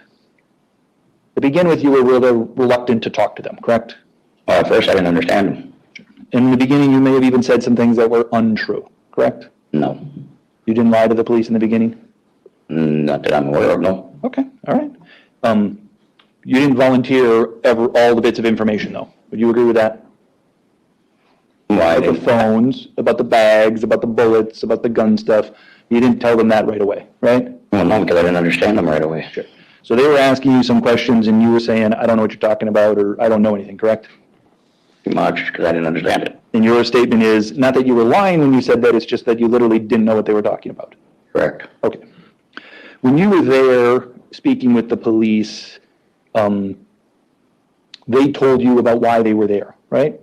Investigating what they said was a triple homicide, correct? Yes. And they said that a couple of times to you, that we're here for something different than what we normally talk to you about. Fair to say?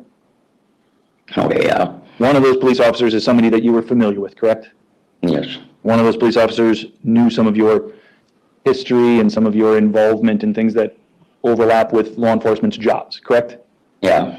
And he, in particular, was trying to make a point to you, essentially like, Todd, we're not here about the same stuff that we normally are. We're here about something much, much, much different, correct? Yeah. And he was constantly telling you that, correct? Yeah. And what you said, I appreciated your brutal honesty with him. What you said to him was, yeah, I hear you, but I gotta think of myself, right? Did you say something along those lines? I honestly cannot remember. Okay. Would it surprise you if you said something to the police in that context when they were asking you all kinds of questions that you were telling them, I'm thinking about myself, that's what I'm worried about? Well, yeah, I mean, of course I'm going to be worried about myself. Of course, right? And so, in fact, what you told them was, I'm willing to cooperate any way I can, but I still got to think of my life, correct? I honestly don't remember if I did or not. Okay. Can you put yourself back into that time 3 years ago when the police were there talking to you? Can we get back to that space for a second? You were worried? Well, I was probably worried, yeah, about myself. Absolutely, right? And as you said, you had to look out for you, number one, correct? I don't remember saying that, no. I didn't say you did said that, but just in general, your mindset was, I still got to think of my life. You had to think of yourself, correct? No, yeah, I imagine that's what my mind would have been telling me. That was priority number one for you, correct? Right. And for you, in 2021, that was the world that you lived in, where you were always looking out for yourself first, right? No, not really. Okay. The police asked you to see your phone, is that right? Yeah, they still got it. Yep. And you were, for lack of a better term, extremely reluctant to give them your phone, correct? Well, yeah, because they took 2 other ones of mine already and never gave them back, so now they got 3 of them. And one of the reasons you told them about your reluctance to give them your phone was you were worried that there might be evidence of lots of other criminal activities that would come up on your phone, correct? No, not really, no. Well, that's not what you told the police. You told the police you were worried about other stuff, right? Well, if I did, I honestly could not tell you. Okay. And one of the police officers said, look, Todd, we know everything that you're doing, everything that's on the phone. We're not interested in all of that stuff, essentially, correct? Yeah. They basically said, we just want to know anything about the triple homicide that might be on your phone, correct? Right? Yeah. And then they listed, and I won't get into the details, then they listed all the other things that they knew about you that may be criminal activity that they said, we're going to ignore that. Your Honor, I'm going to object. Relevance, I'll strike the question. Goes to, Okay, you've generally said you can, if you can answer that question, move on then. Okay. you're allowed to answer the question, sir. Okay, what was the question? Sure. When you expressed to the police some concerns about giving them the phone, one of the officers told you, hey, we know about all your other criminal activity, and they listed some things to you and said, we're not gonna use your phone to get you in trouble for all this other criminal activity that we're aware of that you were doing. That's what they said, yeah. Okay, all right. And so, and then in that sense, you then essentially consented to them having your phone, correct? Well, I didn't have much choice, yeah. But it wasn't until you knew that you had protected yourself before you agreed to cooperate in that manner, right? No, it was because I didn't want to give him my phone period. No matter what. And part of what, and again, in fairness to you, what a lot of you were saying in there is essentially, I make my living by getting phone calls to drive my cab and to do other odd jobs for people. Is that right? Yeah, I do. I own a cab business, and that's what my phones are for. I lost a lot of business because they keep taking the phones. And you told that to the police, right? Yes. And you told that to the police because you're like, look, I got $10 in my pocket. That's just my life. I don't have any money. I'm living day by day, money to money. He had $12. Right? Pretty much, yeah. That's so happy. And so I know you said that, and I'm not trying to discredit that, but you also said these things about your concern about protecting yourself from losing your freedom, from being in trouble. You had both of those I things. probably did. I honestly don't know. You had both of those things going on, right? Yes? What's that? You had both of those things going on in your head at the time. I need my phone to make a living because things are tight right now, and I don't want to give them my phone because I don't want to be in trouble because I got to be out here to make a living. All of that was going on in your head. Your Honor, I'm going to object. 90403 cumulative. My last question, I was just trying to summarize when he asked me to. Right. Your summaries tend to be repetitive, but go ahead. I appreciate that. I'll do better, Judge. Okay. Hopefully you understand it so I don't have to ask it again. Does that make sense? Yeah, well, a lot of things are going through my mind, yeah. Okay, all right. You were asked some. The judge just told him he's repetitive. That's funny. I want to ask you about Cam Rattanasack, okay? You knew him through Vinny, right? Yes. The only time that you saw Cam was when he was at Vinny's house, correct? Well, yeah, I mean. Or when he was with Vinny in some other context. Yeah. You didn't go and hang out with Cam on your own. No. You just saw him and your contacts with him were limited to essentially his contacts at Vinny's house and his interactions with her, correct? Yes. And so, you saw him more than once, right? Well, yeah. Saw him a lot, correct? I've seen him quite a few times, yeah. Fair to say you kind of got to know the guy from your interactions with him there at the house, correct? He really didn't really get to know him because he never really talked or said much. Okay. And on direct, the state asked you, how would he treat Vinny? Do you remember that? Yeah. And your answer to them was, you said, good, but you kind of shrugged. Is that right? Well, yeah, I mean, as far as I know, he treated her good, but I mean, When you talked to the police and the police asked you questions about that, you gave them a different answer. Is that right? well, they asked me, yeah, I told them what Vinny was telling me, how he treated her. And what you said to them, and I'm quoting you in your words, right? He's a fucking piece of shit. Those are the words that you used to describe him, right? Yeah, You didn't use the words good, did you? no, Okay. And the reason you said that is based upon your knowledge of what you knew of him in your interactions and around Vinny, correct? That's how you came to the opinion that he was a fucking piece of shit, is based upon how you saw him around the house interacting with Virginia Creel. well, mainly, what I seen of him and just things that she tells me about him. Okay. And one of the things that you told the police was that Virginia Creel, when you watched her around him, she was afraid, correct? Yeah, She was afraid of him, correct?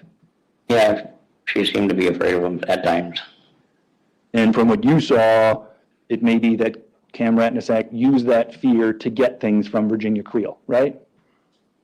He got her car, right? Well, I don't know how he got that stuff. I mean, I can't say if it was fear or what it was. But one of the things you I know love on her part for all I know. that is a complex emotion, sometimes involved with fear, right? Okay, I guess so. But you know that she seemed to be afraid of the man, correct? Yes. And despite her fear, she gave him money, correct? Oh, yeah, she gave him money. She gave him items that he could use, like a car, correct? Yeah. And then he dropped a bunch of stuff off at her house, correct? Well, evidently that's how it got there, yeah. Yeah. And you took that bag of stuff to your house, correct? Yes. And you learned that bag of stuff was Cam stuff, correct? Oh, what? Was Cam Rattanasack's stuff, agreed? Well, yeah, it was supposed to be stuff that he left behind. Yeah, it was his stuff, agreed? Yeah. And that stuff of Cam's that Vinny told you to get rid of for her boyfriend, ex-boyfriend Cam, was bullets, correct? Yeah. A holster, Yeah. a magazine for a gun, correct? As well as some clothes, correct? Yep. That's what you were given that was Cam's. And that and the phones.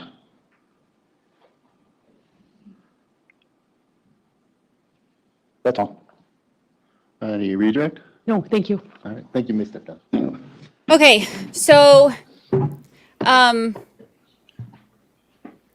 Want to call your next witness? Thank you. At this time, the state calls Special Agent Jay Yurus. Special Agent Jay Yurus. Okay, so Virginia, aka Vinny, was black Ratatouille, Rattanasack, Peacemaker, playlist dude.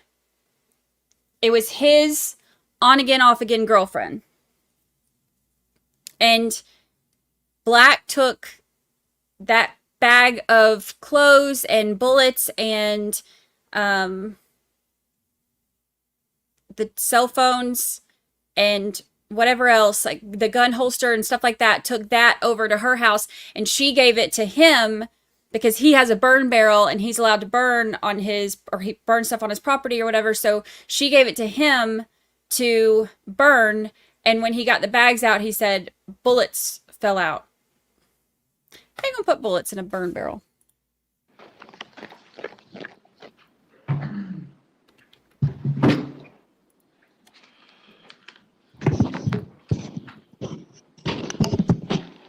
Good afternoon, sir.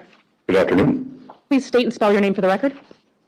J, initial K, Yurus, Yerges. What do you do for a living, sir? I'm a special agent with the Wisconsin Department of Justice, Division of Criminal Investigation. How long have you been doing that job? Since 2011. And what do you do as a DCI special agent? I'm assigned to the Major Crimes section, where I'm a specialist in death investigation, complex death investigations, unresolved homicides, long-term missing person cases, and law enforcement-related critical incidents. What office do you work out of, or what region do you work in? I'm assigned to the Northeast region of the state, one of 5 offices located in Appleton, Wisconsin.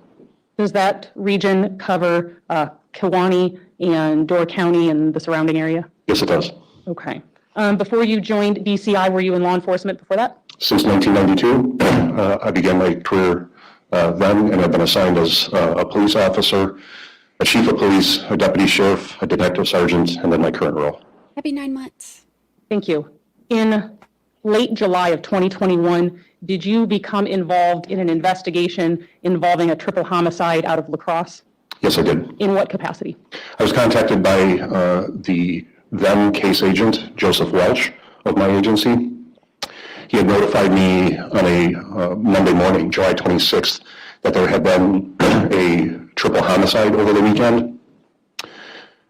Special Agent Welch informed me that our agency had been tracking a cellular telephone and that its location resolved to Sturgeon Bay, Wisconsin, in Door County. And he was requesting my assistance with attempting to locate and or potentially seize that cellular telephone. And I began assisting with the investigation in that capacity. Was that phone seized? Yes, eventually it was. Okay. Along with any other phones? Eventually, yes. Another second cellular telephone had been seized from a Walmart in Sturgeon Bay, Wisconsin. Okay. Now, as part of your assistance in this La Crosse County triple homicide, did you end up going and speaking with a lady by the name of Virginia Cryle? Yes, I did. Did you learn that that was a Cam Rattanasack's girlfriend of sorts? Yes, she was a significant other of Mr. Rattanasack's. Okay. And without talking about what she said to you, did you end up speaking with her about whether Mr. Rattanasack and another person had stopped by her house? Yes, on that Monday evening, I made contact with her at her residence. Okay. And during the time that you made contact with her, did you end up taking her phone? Eventually, yes, I did. Did she allow you to do that, or did you have to use a search warrant to do so? Initially, she gave me consent, and then I came back days later and was assisted by a digital evidence specialist with our agency, and we obtained a digital copy of the cellular telephone, and then I eventually obtained that mirrored image of the cellular telephone in my, I secured that information or that data. Okay. And then later turned it over. Thank you. Did Ms. Cryle also provide you consent to search her house? Yes, a couple different times. Okay. Did that include searching her garage? Yes, on that first Monday evening, I searched the garage because I was alerted to the area in which an automobile had been parked inside the garage. Okay. And can you tell me, was there anything of interest to you that you located during that search of Ms. Cryle's garage? Yes, I searched the garbage receptacle can and then a recycling receptacle can. And inside the garbage can, there was a plastic bag. I believe it was a Quick Trip plastic bag. It had some refuse inside of it. And as I eventually peered inside that bag, I observed receipts that seemed to be of interest to me. Why were those receipts of interest to you? One was a Family Dollar receipt. There were two Quick Trip receipts, and then there was a card.com receipt. They were from the greater La Crosse area. So that was the primary thing that garnered my attention. And then the card.com receipt had a name on it, and I had been advised of that name preceding my response to Algoma, and that name was on one of those receipts. That name was on a piece of paper? Yes. What was that name? Nya Thao. That's the defendant. Okay. As part of your work assisting with this case, did you also have the opportunity to meet with a gentleman by the name of Todd Weckler? Yes, I did. And while speaking with him, did he eventually indicate to you that he had some bags of stuff that might be of interest to you? Eventually he did, yes. It took a little time. Yes, it did. Did you get those bags of stuff from him? I believe I did, yes. Okay, tell me about that. So after I interviewed him a couple days later, he consensually accompanied myself and another Door County Sheriff's Office official. We gave him a courtesy ride back to his residence from the Door County Sheriff's Office, and he voluntarily and consensually escorted us to his property. He directed us first to a burn barrel that was on his property, and inside the burn barrel there was a whole bunch of clothing articles, and then he directed us to the interior area of his trailer residence, where we followed him to what he referred to his gun room or makeshift office area. And then he directed us to some articles that he had placed inside a bag that he claimed were from those original bags. And he self-surrendered those items to myself, and I retained them as evidence. You retained them as evidence and then did what with them? I kept them in my control and custody, and made arrangements to turn them over to investigators associated with the La Crosse County Sheriff's Office, who is the lead agency in the multi-homicide investigation. Thank you. We're going to see this stuff in a minute. Special Agent Yurus. Oops. I'm handing you a stack of photographs that have been previously marked as Exhibit 70. Stack of photographs. A stack of photographs. Let's get to it. Assorted photos of the cellular telephones and Cellular telephones. articles that were inside the small bag that Mr. Weckler had retained in his gunroom or office area.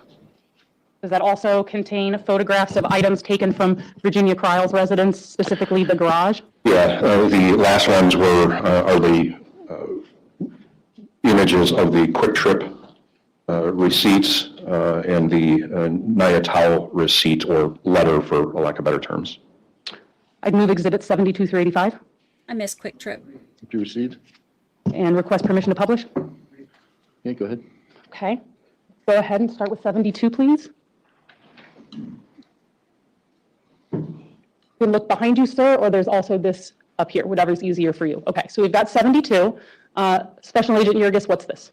That would be what was referred to me by Mr. Weckler as the dark-colored Samsung cellular telephone. I love that he calls it a cellular telephone. One of the two phones that he traded in at the Walmart for money. Okay. And let's advance to 73, please. That's the backside of the same cellular telephone, I believe. Same phone. Correct. It is what appears to be a brand new hip holster for a firearm, still attached to the original cardboard backing. Thank you. And 75? What's this? That's a shoulder harness, holster, and magazine pouch for a firearm and 2 firearm magazines. So this is all the stuff that they were trying to get rid of. 76, please. A fanny It's a pack. black fanny pack. Thank you. And Exhibit 77. It's a Glock firearm magazine with, in this image, 1 bullet that's protruding out the top. One, are you aware or unaware if there are more bullets in that magazine? There were additional bullets in that magazine, as I documented that. Okay. Exhibit 78, please. As per my last email is what he just did to What's her. this? That's a carton of American Eagle 30 caliber ammunition, federal brand. Exhibit 79. That's the backside of that same box of cartridges or bullets, How do you know that's 40 caliber? because I looked at it. Okay. I observed it. Thank you. I confirmed it. And Exhibit 80, please. Because I looked at it. That's a box of firearm cartridges, RPT brand, 40 caliber bullets or cartridges. Thank you. And Exhibit 81. That's the tray from inside the cardboard box portion of the ammunition, the RPT ammunition. There were 6 bullets inside of that one. Okay. And Exhibit 82. That's one of the 2 quick trip receipts. Thank you. And let's go to Exhibit 83. That's the other quick trip receipt, the second of 2. Actually, let's flip back to 82 for a moment, if we could. Okay. Now, if you need to look at the photograph right in front of you, what I want to ask you is this. Photograph or the depiction? it may be easier for you to use the photograph in front of you that looks like a piece of paper versus the screen, because I'm going to ask you if you can read to us the address for this Quick Trip. Sure.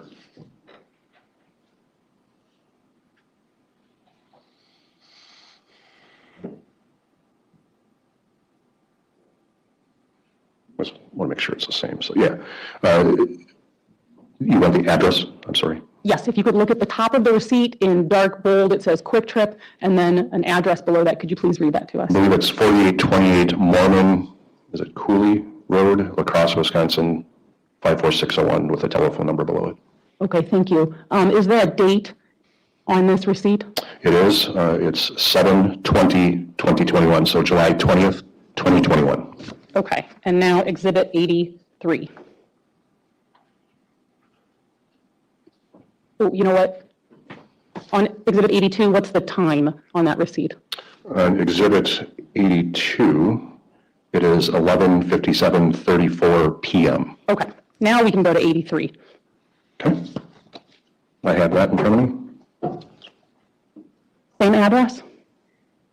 Yes, same address, different, same date, different time. That's what I was going to say. So July 20th, 2021? Correct. And then what's the time? 11:49:36 p.m. Okay, so they are two separate receipts. Correct. This one precedes Exhibit 82 Okay, for date and time. thank you. And now Exhibit 84. What's this? It's the card.com cardholder services receipt or letter That's to the Nya defendants. Thao dated June 30th, 2021. And you said to Nya Thao, that's in the top left quarter of the piece of paper? Yes, that's who this is addressed to. And does it have an address on it? Yes, it does. What's that address? 537 Flint Street, Onalaska, Wisconsin, 54650. Thank you. And then Exhibit 85, please. What's this?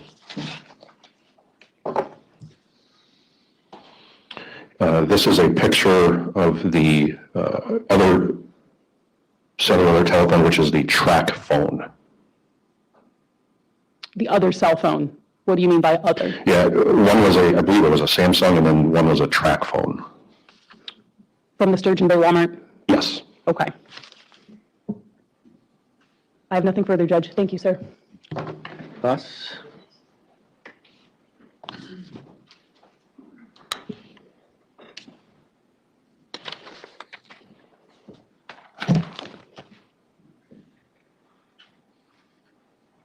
Oops. Stop pressing buttons, Brandi. doing Good, how are you? not too bad. Want to ask you some questions about the stuff that you found, okay? Sure. It sounds like there's essentially, what I'm calling through those pictures is maybe 3 different categories of things, right? There's these 3 pieces of paper that you found in a bag in the garbage can at Virginia Creel's, right? 4. 4, okay. I'll I get found 4. That's fine. I'll get to that. Some paper that you found in a bag in a trash can in a Virginia Creel's, right? Yes. Then you found a bunch of what I'll call gun stuff at Todd Weckler's residence, right? Yes. And then Accessories. sure. And then we've got the 2 phones, correct? Yes. All right. Just so the 2 phones are recovered from the Walmart in Sturgeon Bay, Wisconsin, correct? Yes. The gun accessories, right? The holster, the bullets, the magazine, the second holster, for lack of a better term, those are all recovered from Todd Weckler's residence, correct? Yes. Inside. Yes. Inside. Thank you, Crystal. And you spoke with Mr. Weckler, correct? At length. It took a while maybe just in summary, it took a while for him to be truthful with you. Fair to say? Fair. Okay. But eventually you got there. Yes. And along the lines, you learned that he had some stuff that Cam Rattanasack had left at Virginia Creel's, correct?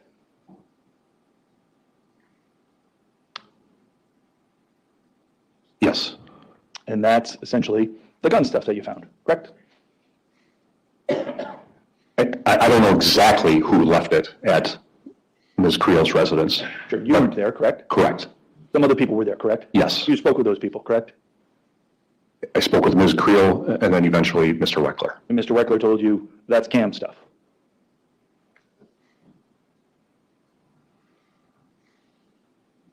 I don't believe Mr. Creel or Mr. Weckler told me that it was cam stuff. And the recording at about the 55-minute, you spoke with him? Yes, I did. It was recorded? Yes.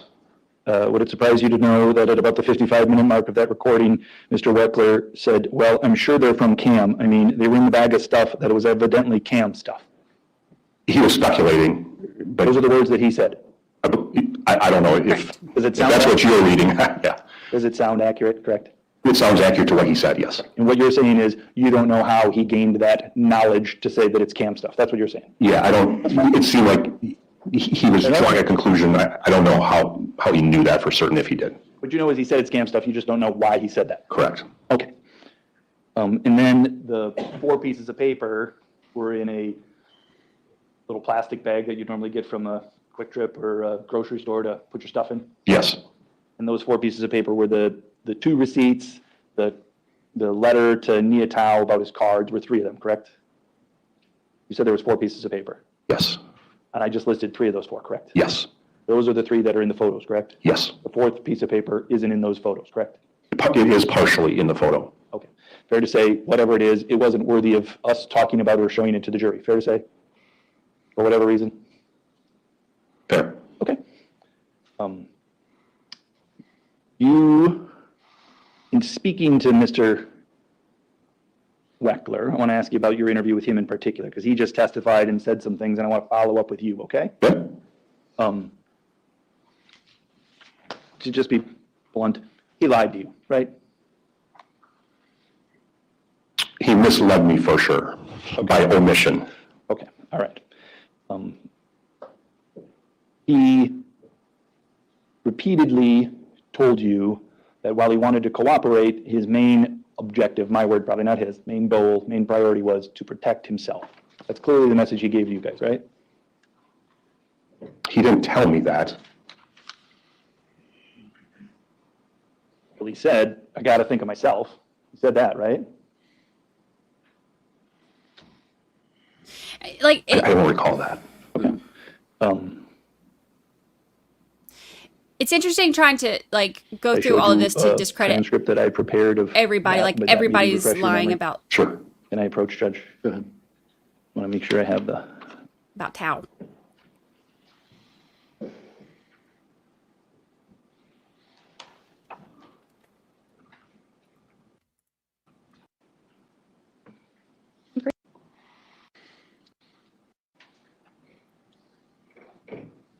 Correct.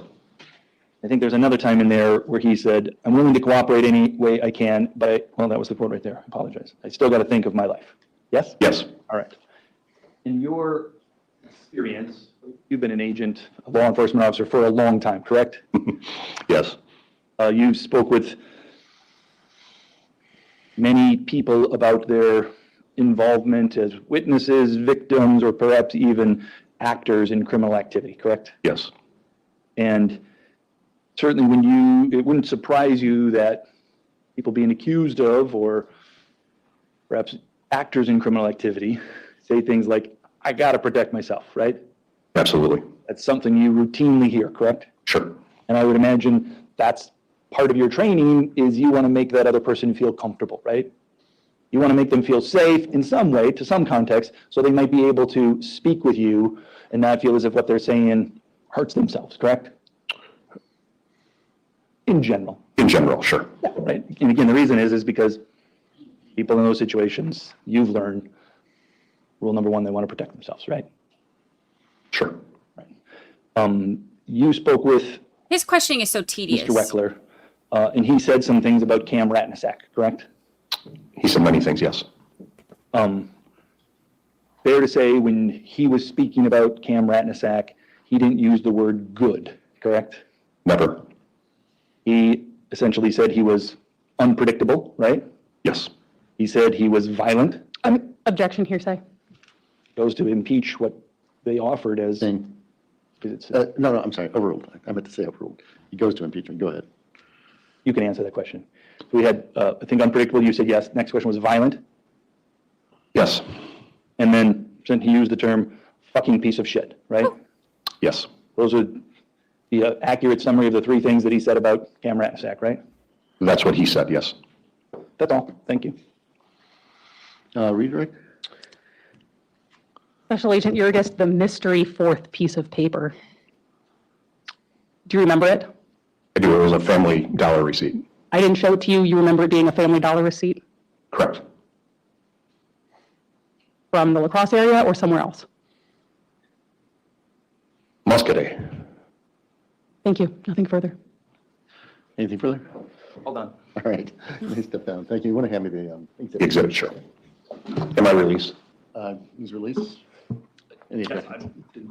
Yes, he's released from the state subpoena. Thank you, sir. Thank you. Thank you. Okay, so that was the end of that one. We should have...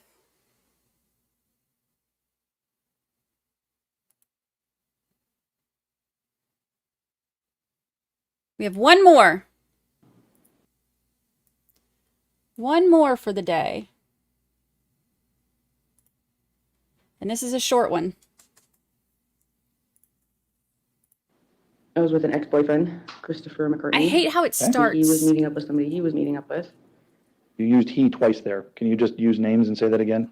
I was with Christopher McCartney and he was with somebody, or I was with him and he was meeting up with somebody Kush was meeting up with. There was another time I've seen him with a gun. Okay. And again, you don't know where in the time frame this was. I don't know exact dates, no. Okay. And the only one that you can put within 60 days of I don't know who this is. this event that happened at the quarry was the time that you saw him at the wharf, right? I'm not sure if it was 60 days, but the most recent time I remember, yes. And that's the only time that you have a memory of. The other two specific ones happened well before the incident at the quarry, correct? Maybe, yeah. All right. That's the extent of the questions I have about the voir dire, obviously. Okay. Other questions later if she testifies. Yep. The state want to make comment? Oh, they're doing I'm voir sure there's dire. an objection to it. Go Voir dire. Your Honor, I do believe that there is enough foundation, given the amount of time and the number of times, and the amount of detail that she can give regarding that. At the very least, I think it's admissible that she saw him with a handgun in the week leading up to the homicide. Based on Your Honor's prior rulings, I agree that her testimony about what she observed at the wharf bar on the Tuesday or Wednesday before the quarry appears to be consistent with your Honor's rulings. We object to the habit evidence. You're not going to break that foundation anywhere near what you need to in order to establish habit. So if I understand what you're saying is, because I've said this is sort of a course of conduct, it's not another act. It's just part of what's happened here. Is that what you're saying? I'm saying there's two evidentiary issues. Right. One is the habit issue. The other one is she just testified now about a specific thing that she saw on what I'll say is 2 days before the shooting. She's never told anybody that before. I'm certainly going to teach her about this. It started off like this camera guy, bless him, his breaks are a little bit too long. So it started out in the middle of it, so we didn't catch her name, but she's there. This is, I was about to say voir dire again. I got so used to saying that because I always say it like that, like joking around, that I didn't realize I was saying it like that sometimes in the podcast. So I've got to get in the habit now of saying it the right way. The voir dire, not voir dire. So this is the one who they said that because they said that they had a witness that saw I think saw Kush with a gun like 2 days before all this. So they're doing the voir dire now to try to question her about that, I guess. But is it admissible for her to say that? I think it's another act, but I also know in Mr. Luco's testimony, we had the same argument. I understand Your Honor ruling in that case, and while I'm not conceding it, I can spend a lot of time arguing when I think I know what Your Honor is going to rule. Okay. But the habit matter, I do want to, if Your Honor needs to take up, I don't think that they've proven that. Yeah. Two things before, let me just ask the stated question. Pull your mic down if you could. Always. And is the intention to only bring out the evidence of the wharf exciting, or is it, he always has a gun on him? What's the intention on what do you plan to bring out during the testimony? Judge, at this point, just the incident at the wharf, it ties into things that way. If Attorney Nelson intends to impeach on what she has or has not told anybody before, I think her statements to Investigator Leinfelder included that he was known to carry a Glock 40. And so I'm just a little concerned about if he says, well, you've never said that before. I want to be able to enter into evidence that she did talk to Mr. Leinfelder about him carrying a weapon. Okay. So this is what I'm going to do. I think there's a foundation for at least some habit in more recent, well, since Ms. Johnson's met him. It's a little unclear about, 5 times out of 9, that's more than just a coincidence. It's more than an incident. So I do think it fits under 90406. But the specific incident I'm limiting it to is the one incident at the wharf. So we don't get into all the other incidents. And if we can keep it just to the wharf, I'd prefer it just to the wharf, in other words. Absolutely, Judge. The problem is, it depends on how you cross. You could open the door fairly easily to the other incidents. And again, I heard that Your Honor's ruling. I just want to make clear that I know you agree, you did not tell Officer Leinfelder that you saw Nya Thao with a gun at the wharf while you were gambling days before this. That opened the door, if I'm that specific? Well, the problem is it implies that she didn't say anything about it.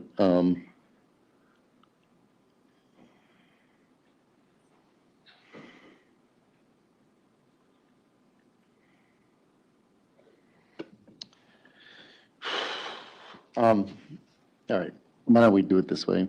Is if that question's asked, the answer is yes. Would you counter that by trying to get her to answer the more general question? She would have to answer that truthfully, Your Honor. No, I didn't tell. I'm confusing matters here. Yeah, I'm Do we all sorry. agree, maybe I'm factually, do we all agree that she did not specifically tell Fritz Leinfelder about seeing a gun at the wharf days before? If we don't agree on that, then it's an entirely different issue, so. One moment, Judge. I can answer that question. Not now, thank you. Yeah. Hold on one second. They're like, no. Shh. Oh my gosh, come on. That she saw him specifically at that time. The statement in the report is that she knew him to carry a .40 caliber handgun. Florida does know Cush to typically carry a .40 caliber handgun. All right. I think we're back to if I ask that question and she gives an honest answer that says, I didn't tell him that, what can the state do? State, I think they can ask the general question, because that goes to habit. And, does he, I know he's carried it other time, whatever the statement is, but it has to be specifically. It's habit. This is a person who's using it, has it on him 4 or 5 times when she observes him. So it's like somebody wearing, always wears suspenders. They always, but. You shouldn't say most of the time wears suspenders. So I'm letting it under 90406. Now I'm letting it under 90406. I think we know what the exchange is probably going to be, allowing to ask that follow-up question. So. I may have inflated something, so I'm just trying to understand. Initially, I heard Your Honor say, let's limit it to the wharf. And then I said, if I do this, does it open the door? What I heard Your Honor say is, if I do that, it opens the door. So then my position would be, I'm not going to do that, right. So I'm not going to open the door. So if we're in that scenario, do we all agree then 90406 evidence doesn't come in? I'm willing to limit it to that. If she testifies to what she sees at the wharf, you don't impeach her on the fact that she didn't say those specific words. We don't go to that other general statement. Okay, that would be my plan then. They do that, I'm not going to impeach her with any specifics about what she did or she didn't say, and then we're done with it. Right, so I'm just going to say one thing to Ms. Johnson. Ms. Johnson, just listen to the question, answer the specific question, okay?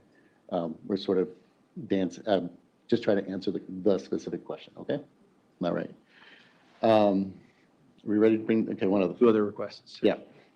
One is, I know Your Honor made a previous ruling about this witness not being able to testify about things of a hearsay nature that other people said, and I trust the state's not going to ask her that, but as long as the witness is here and she's on the stand, I would just ask that, the first request is to ask that you tell her that she can't volunteer information about what she may know about or claim to know about Nya trying to purchase a gun. That's my first request. Second request is I'd ask that you politely, gently inform the witness as well to not volunteer information about her thoughts or opinions about my client's character in any way. I am worried that that's something that she is going to. Oh, so she must not like him. Not a fan. I have a good faith basis to believe that because she told me. And Judge, as to his first point, I just intend to ask her about how she, or if she knew Mr. Thao, if she knew Mr. Rattanasack, and limit it to the day at the wharf. I don't plan to ask her for any other hearsay evidence besides statements that would be party opponent statements. And again, just asking her about what happened at the wharf.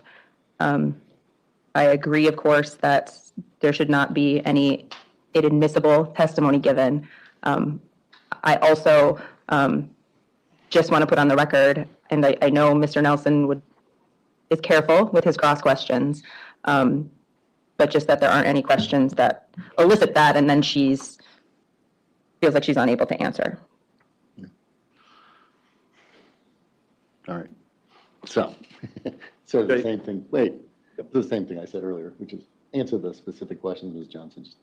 They're going to be very limited, so just try to stick to that. Does that make sense? Okay, thank you. Can I ask her a question while she's on the stand related to? He looks Your Honor's so order on annoyed. 90615? Go ahead, if you want to ask that question now. Did you speak with Michael Luco about his testimony that he gave in this trial? Other than that, he had to testify, no. Did he tell you any of the content of that? No, he wasn't allowed to. Okay, that's all. Great. All right, can we bring the jury in? All right. Thank you, Judge. All right. Just so you Bring know, the just jury. go under, we'll just start over again. You can hold that microphone, right? Close it, Okay. Don't worry about it. Okay. There you go. Go ahead. Ms. Johnson, do you know Nya Thao?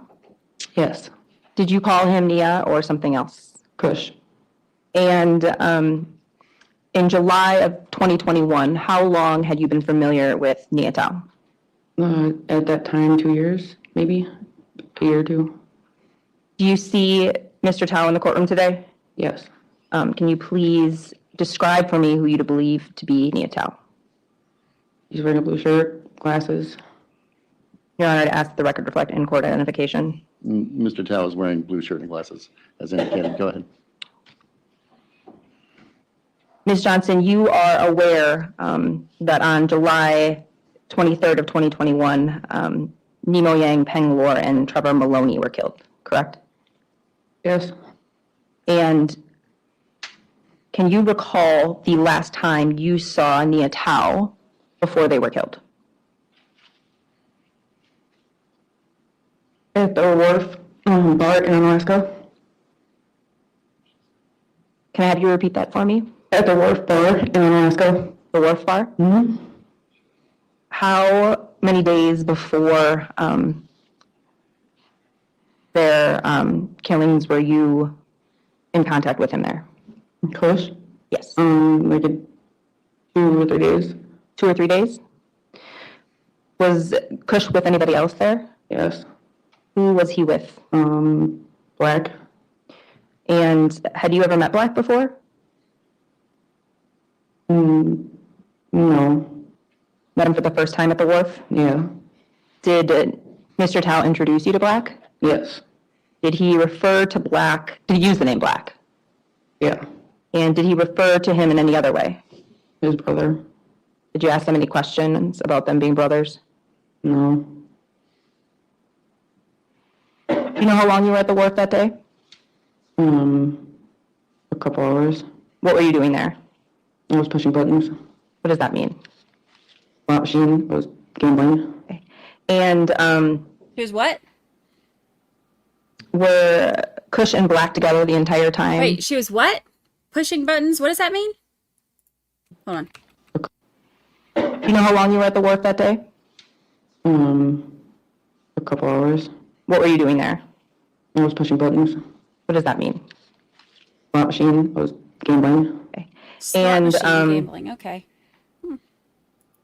were Kush and Black together the entire time that you saw them there? No.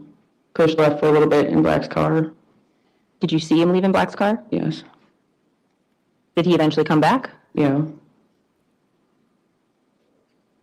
Do you know what kind of car Black drove?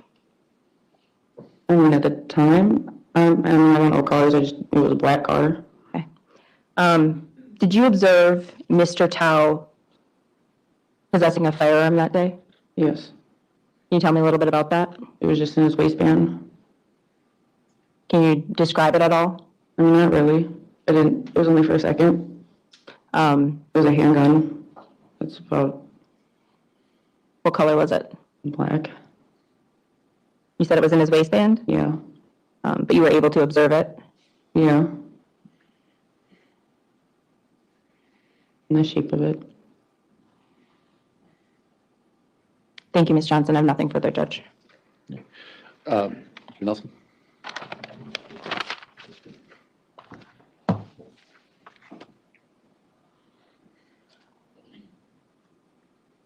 Were you friends with Nemo? Oh, shoot. No. Sorry.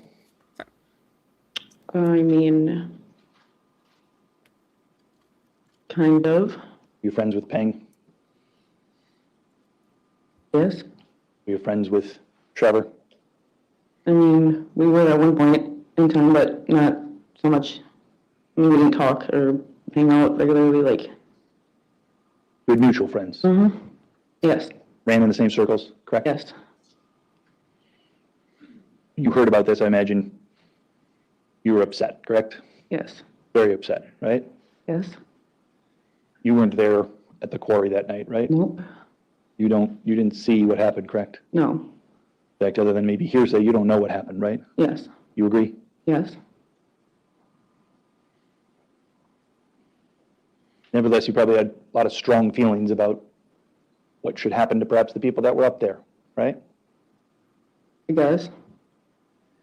Some of the friends that you hung out with also include Michael Luco, is that right? Yeah. He's a friend of yours, right? Yeah, but In fact, you came to court with him, correct? no. You were out in the hall with him before when he testified? But I did not come to court with him, no. That's fair. You were out in the hall with him beforehand, correct? Yes. You know him, correct? Yes. He knows you, correct? Yes. You guys run in that same circle together then, correct? Not so much anymore, but we used to. That's all. Michael Luco testified earlier. Any reject? No, Your Honor. All right, you may step down.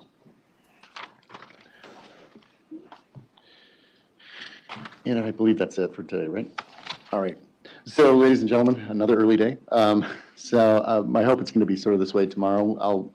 I don't know for sure. It might be right till 4, but I don't plan on going much beyond 4 at all. So the weekend's coming up. Try to take your mind off this as much as you can. Please, again, avoid all the news. Avoid, if you're in social settings, please don't even remind people you're a juror. Try to just not talk about it at all. And in fact, I would say take it out of your mind during the weekend. And once you get back here, start listening to testimony. Don't start deliberating is sort of one of the big things, because you're not supposed to do that until we have everything in front of you. I appreciate Call us because Okay, so that was it. So that was all.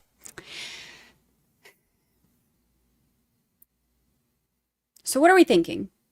How are we feeling? I saw, when I was looking up the coverage for the day, I saw an article came out just a few minutes ago saying that prosecution is about to wrap up their case. So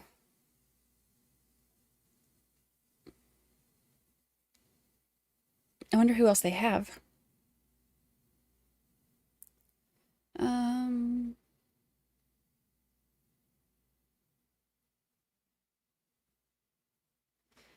Let's see. No, I can't find it. I had it pulled up a minute ago. Anyway, so they said that they're getting ready to wrap theirs up. So I guess it'll be over soon. Tomorrow, let's talk about tomorrow. Black is supposed to testify. He testified in the last one. So he is supposed to testify. I really, really want to hear that one. Mermaid Mary, hello, Mermaid Mary RN. Happy 13th birthday to my pup Madigan. Aw, happy birthday, Madigan. Happy birthday. I love birthdays. And happy 8-month anniversary to you as well.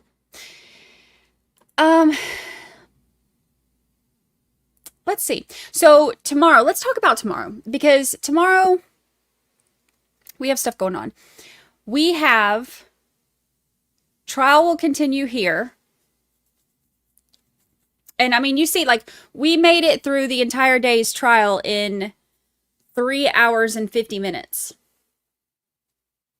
It moves so slow. We have Karen Reed tomorrow, which we are going to watch live. And that starts at 2 o'clock. So we could get started on this trial after that's over, depending on time, or if there's not a whole lot. Why don't we see who testifies tomorrow? And if there's like, if Black testifies, that's what I want to hear. If it's more officers and stuff like that, not that we don't need to hear it, but just, it's just not as big of a testimony. I would get a membership, but I can't afford it. Thank you for the super chat. And for this one as well. Maybe I'll work real hard and save up my money. You do that. You do that. And let us know how that goes. If you could stay out of trouble. When the Karen Reed hearing is over, we'll see what time it is, because I don't know how long it's going to take. We'll see what time it is, and then we can watch some of this one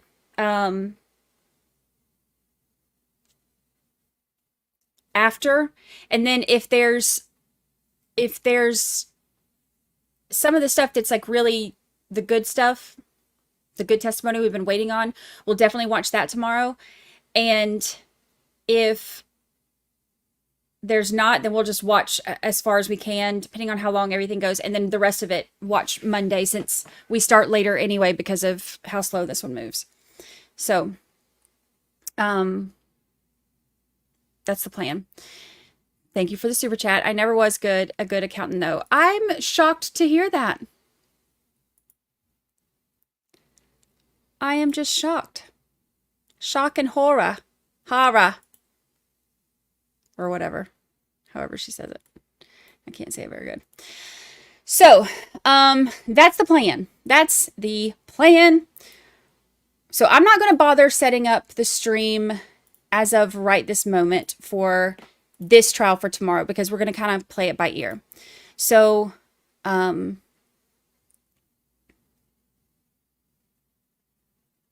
we'll see how that goes. I am going to portal us over. RA is live with Corey Richens, which is one I wanted to see anyway. I'm going to portal us over so we can watch there. Tomorrow, though, I will be live. We'll go live about half an hour before the hearing starts. We'll do a little recap on all of the motions and the affidavits and all of that stuff, so that we can know what we're looking for, listening for, and all that when we go into the Karen Reed hearing tomorrow. But that starts at 2 o'clock Eastern, so we're going to start about 1:30 Eastern. The trials for after this one, there's a couple that Mermaid Mary RN sent me that we're looking at. This one is supposed to be wrapping up. The one that we've been watching is supposed to be wrapping up pretty soon. Last time it was 6 days before it went to the jury. So I don't anticipate it being too much longer than that. So the one that Tele starts Monday, but they're doing jury selection, and that one's supposed to be oh, we've got Sarah Boone in the morning. I forgot. We got Sarah Boone in the morning. I need to set that one up too. We've got Sarah Boone in the morning, and then we'll have a break for a while, and then we got Karen Reed in the afternoon. Forgot all about it until Mach just told me. Sarah Boone, they said, was... What time did they say that one was? I have to look. That one was in the morning. I think they said 8:45 or 8:30 or something. I put it in my notes, in my Sarah Boone notes. 8:45, Sarah Boone. Okay, so tomorrow morning. That's 8:45 Eastern. So we'll be 8:45 Eastern tomorrow morning for Sarah Boone. We'll take a break, give me time to work on the podcast, and then we'll come back together, join together as one big happy family for Karen Reed. And then after that, we'll kind of play it by ear and see about doing this one. But the trial for next week, sorry, ADD, squirrel. The trial for next week, I was looking at potentially doing... tell us the jury selection starts Monday, but it's supposed to take a little bit of time. So it may line up to where that one's starting right at the time that this one's ending. So that could be perfect. So we'll keep an eye on it. That is our plan going forward.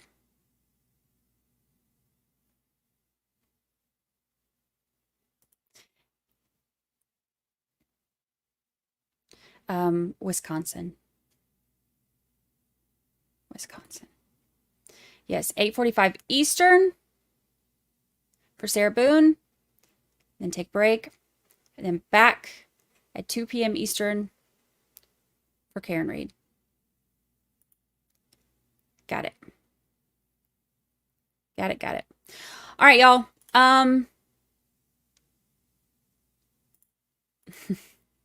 Thank you, Mildred. Aren't you glad you didn't cover the YSL trial? Yeah. It's just too much. It's too much. I got too much going on.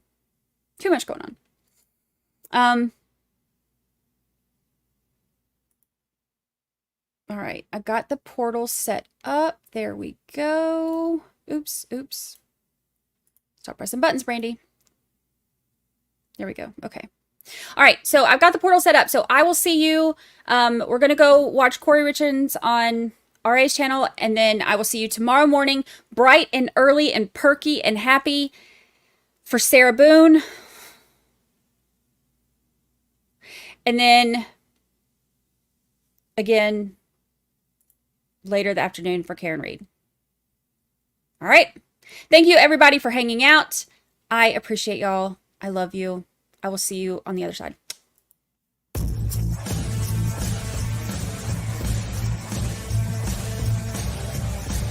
Yeah, I gotta go. I can't stick around here forever. It was wonderful. Everybody behaved. Everybody's always so nice to me. Just love your channel.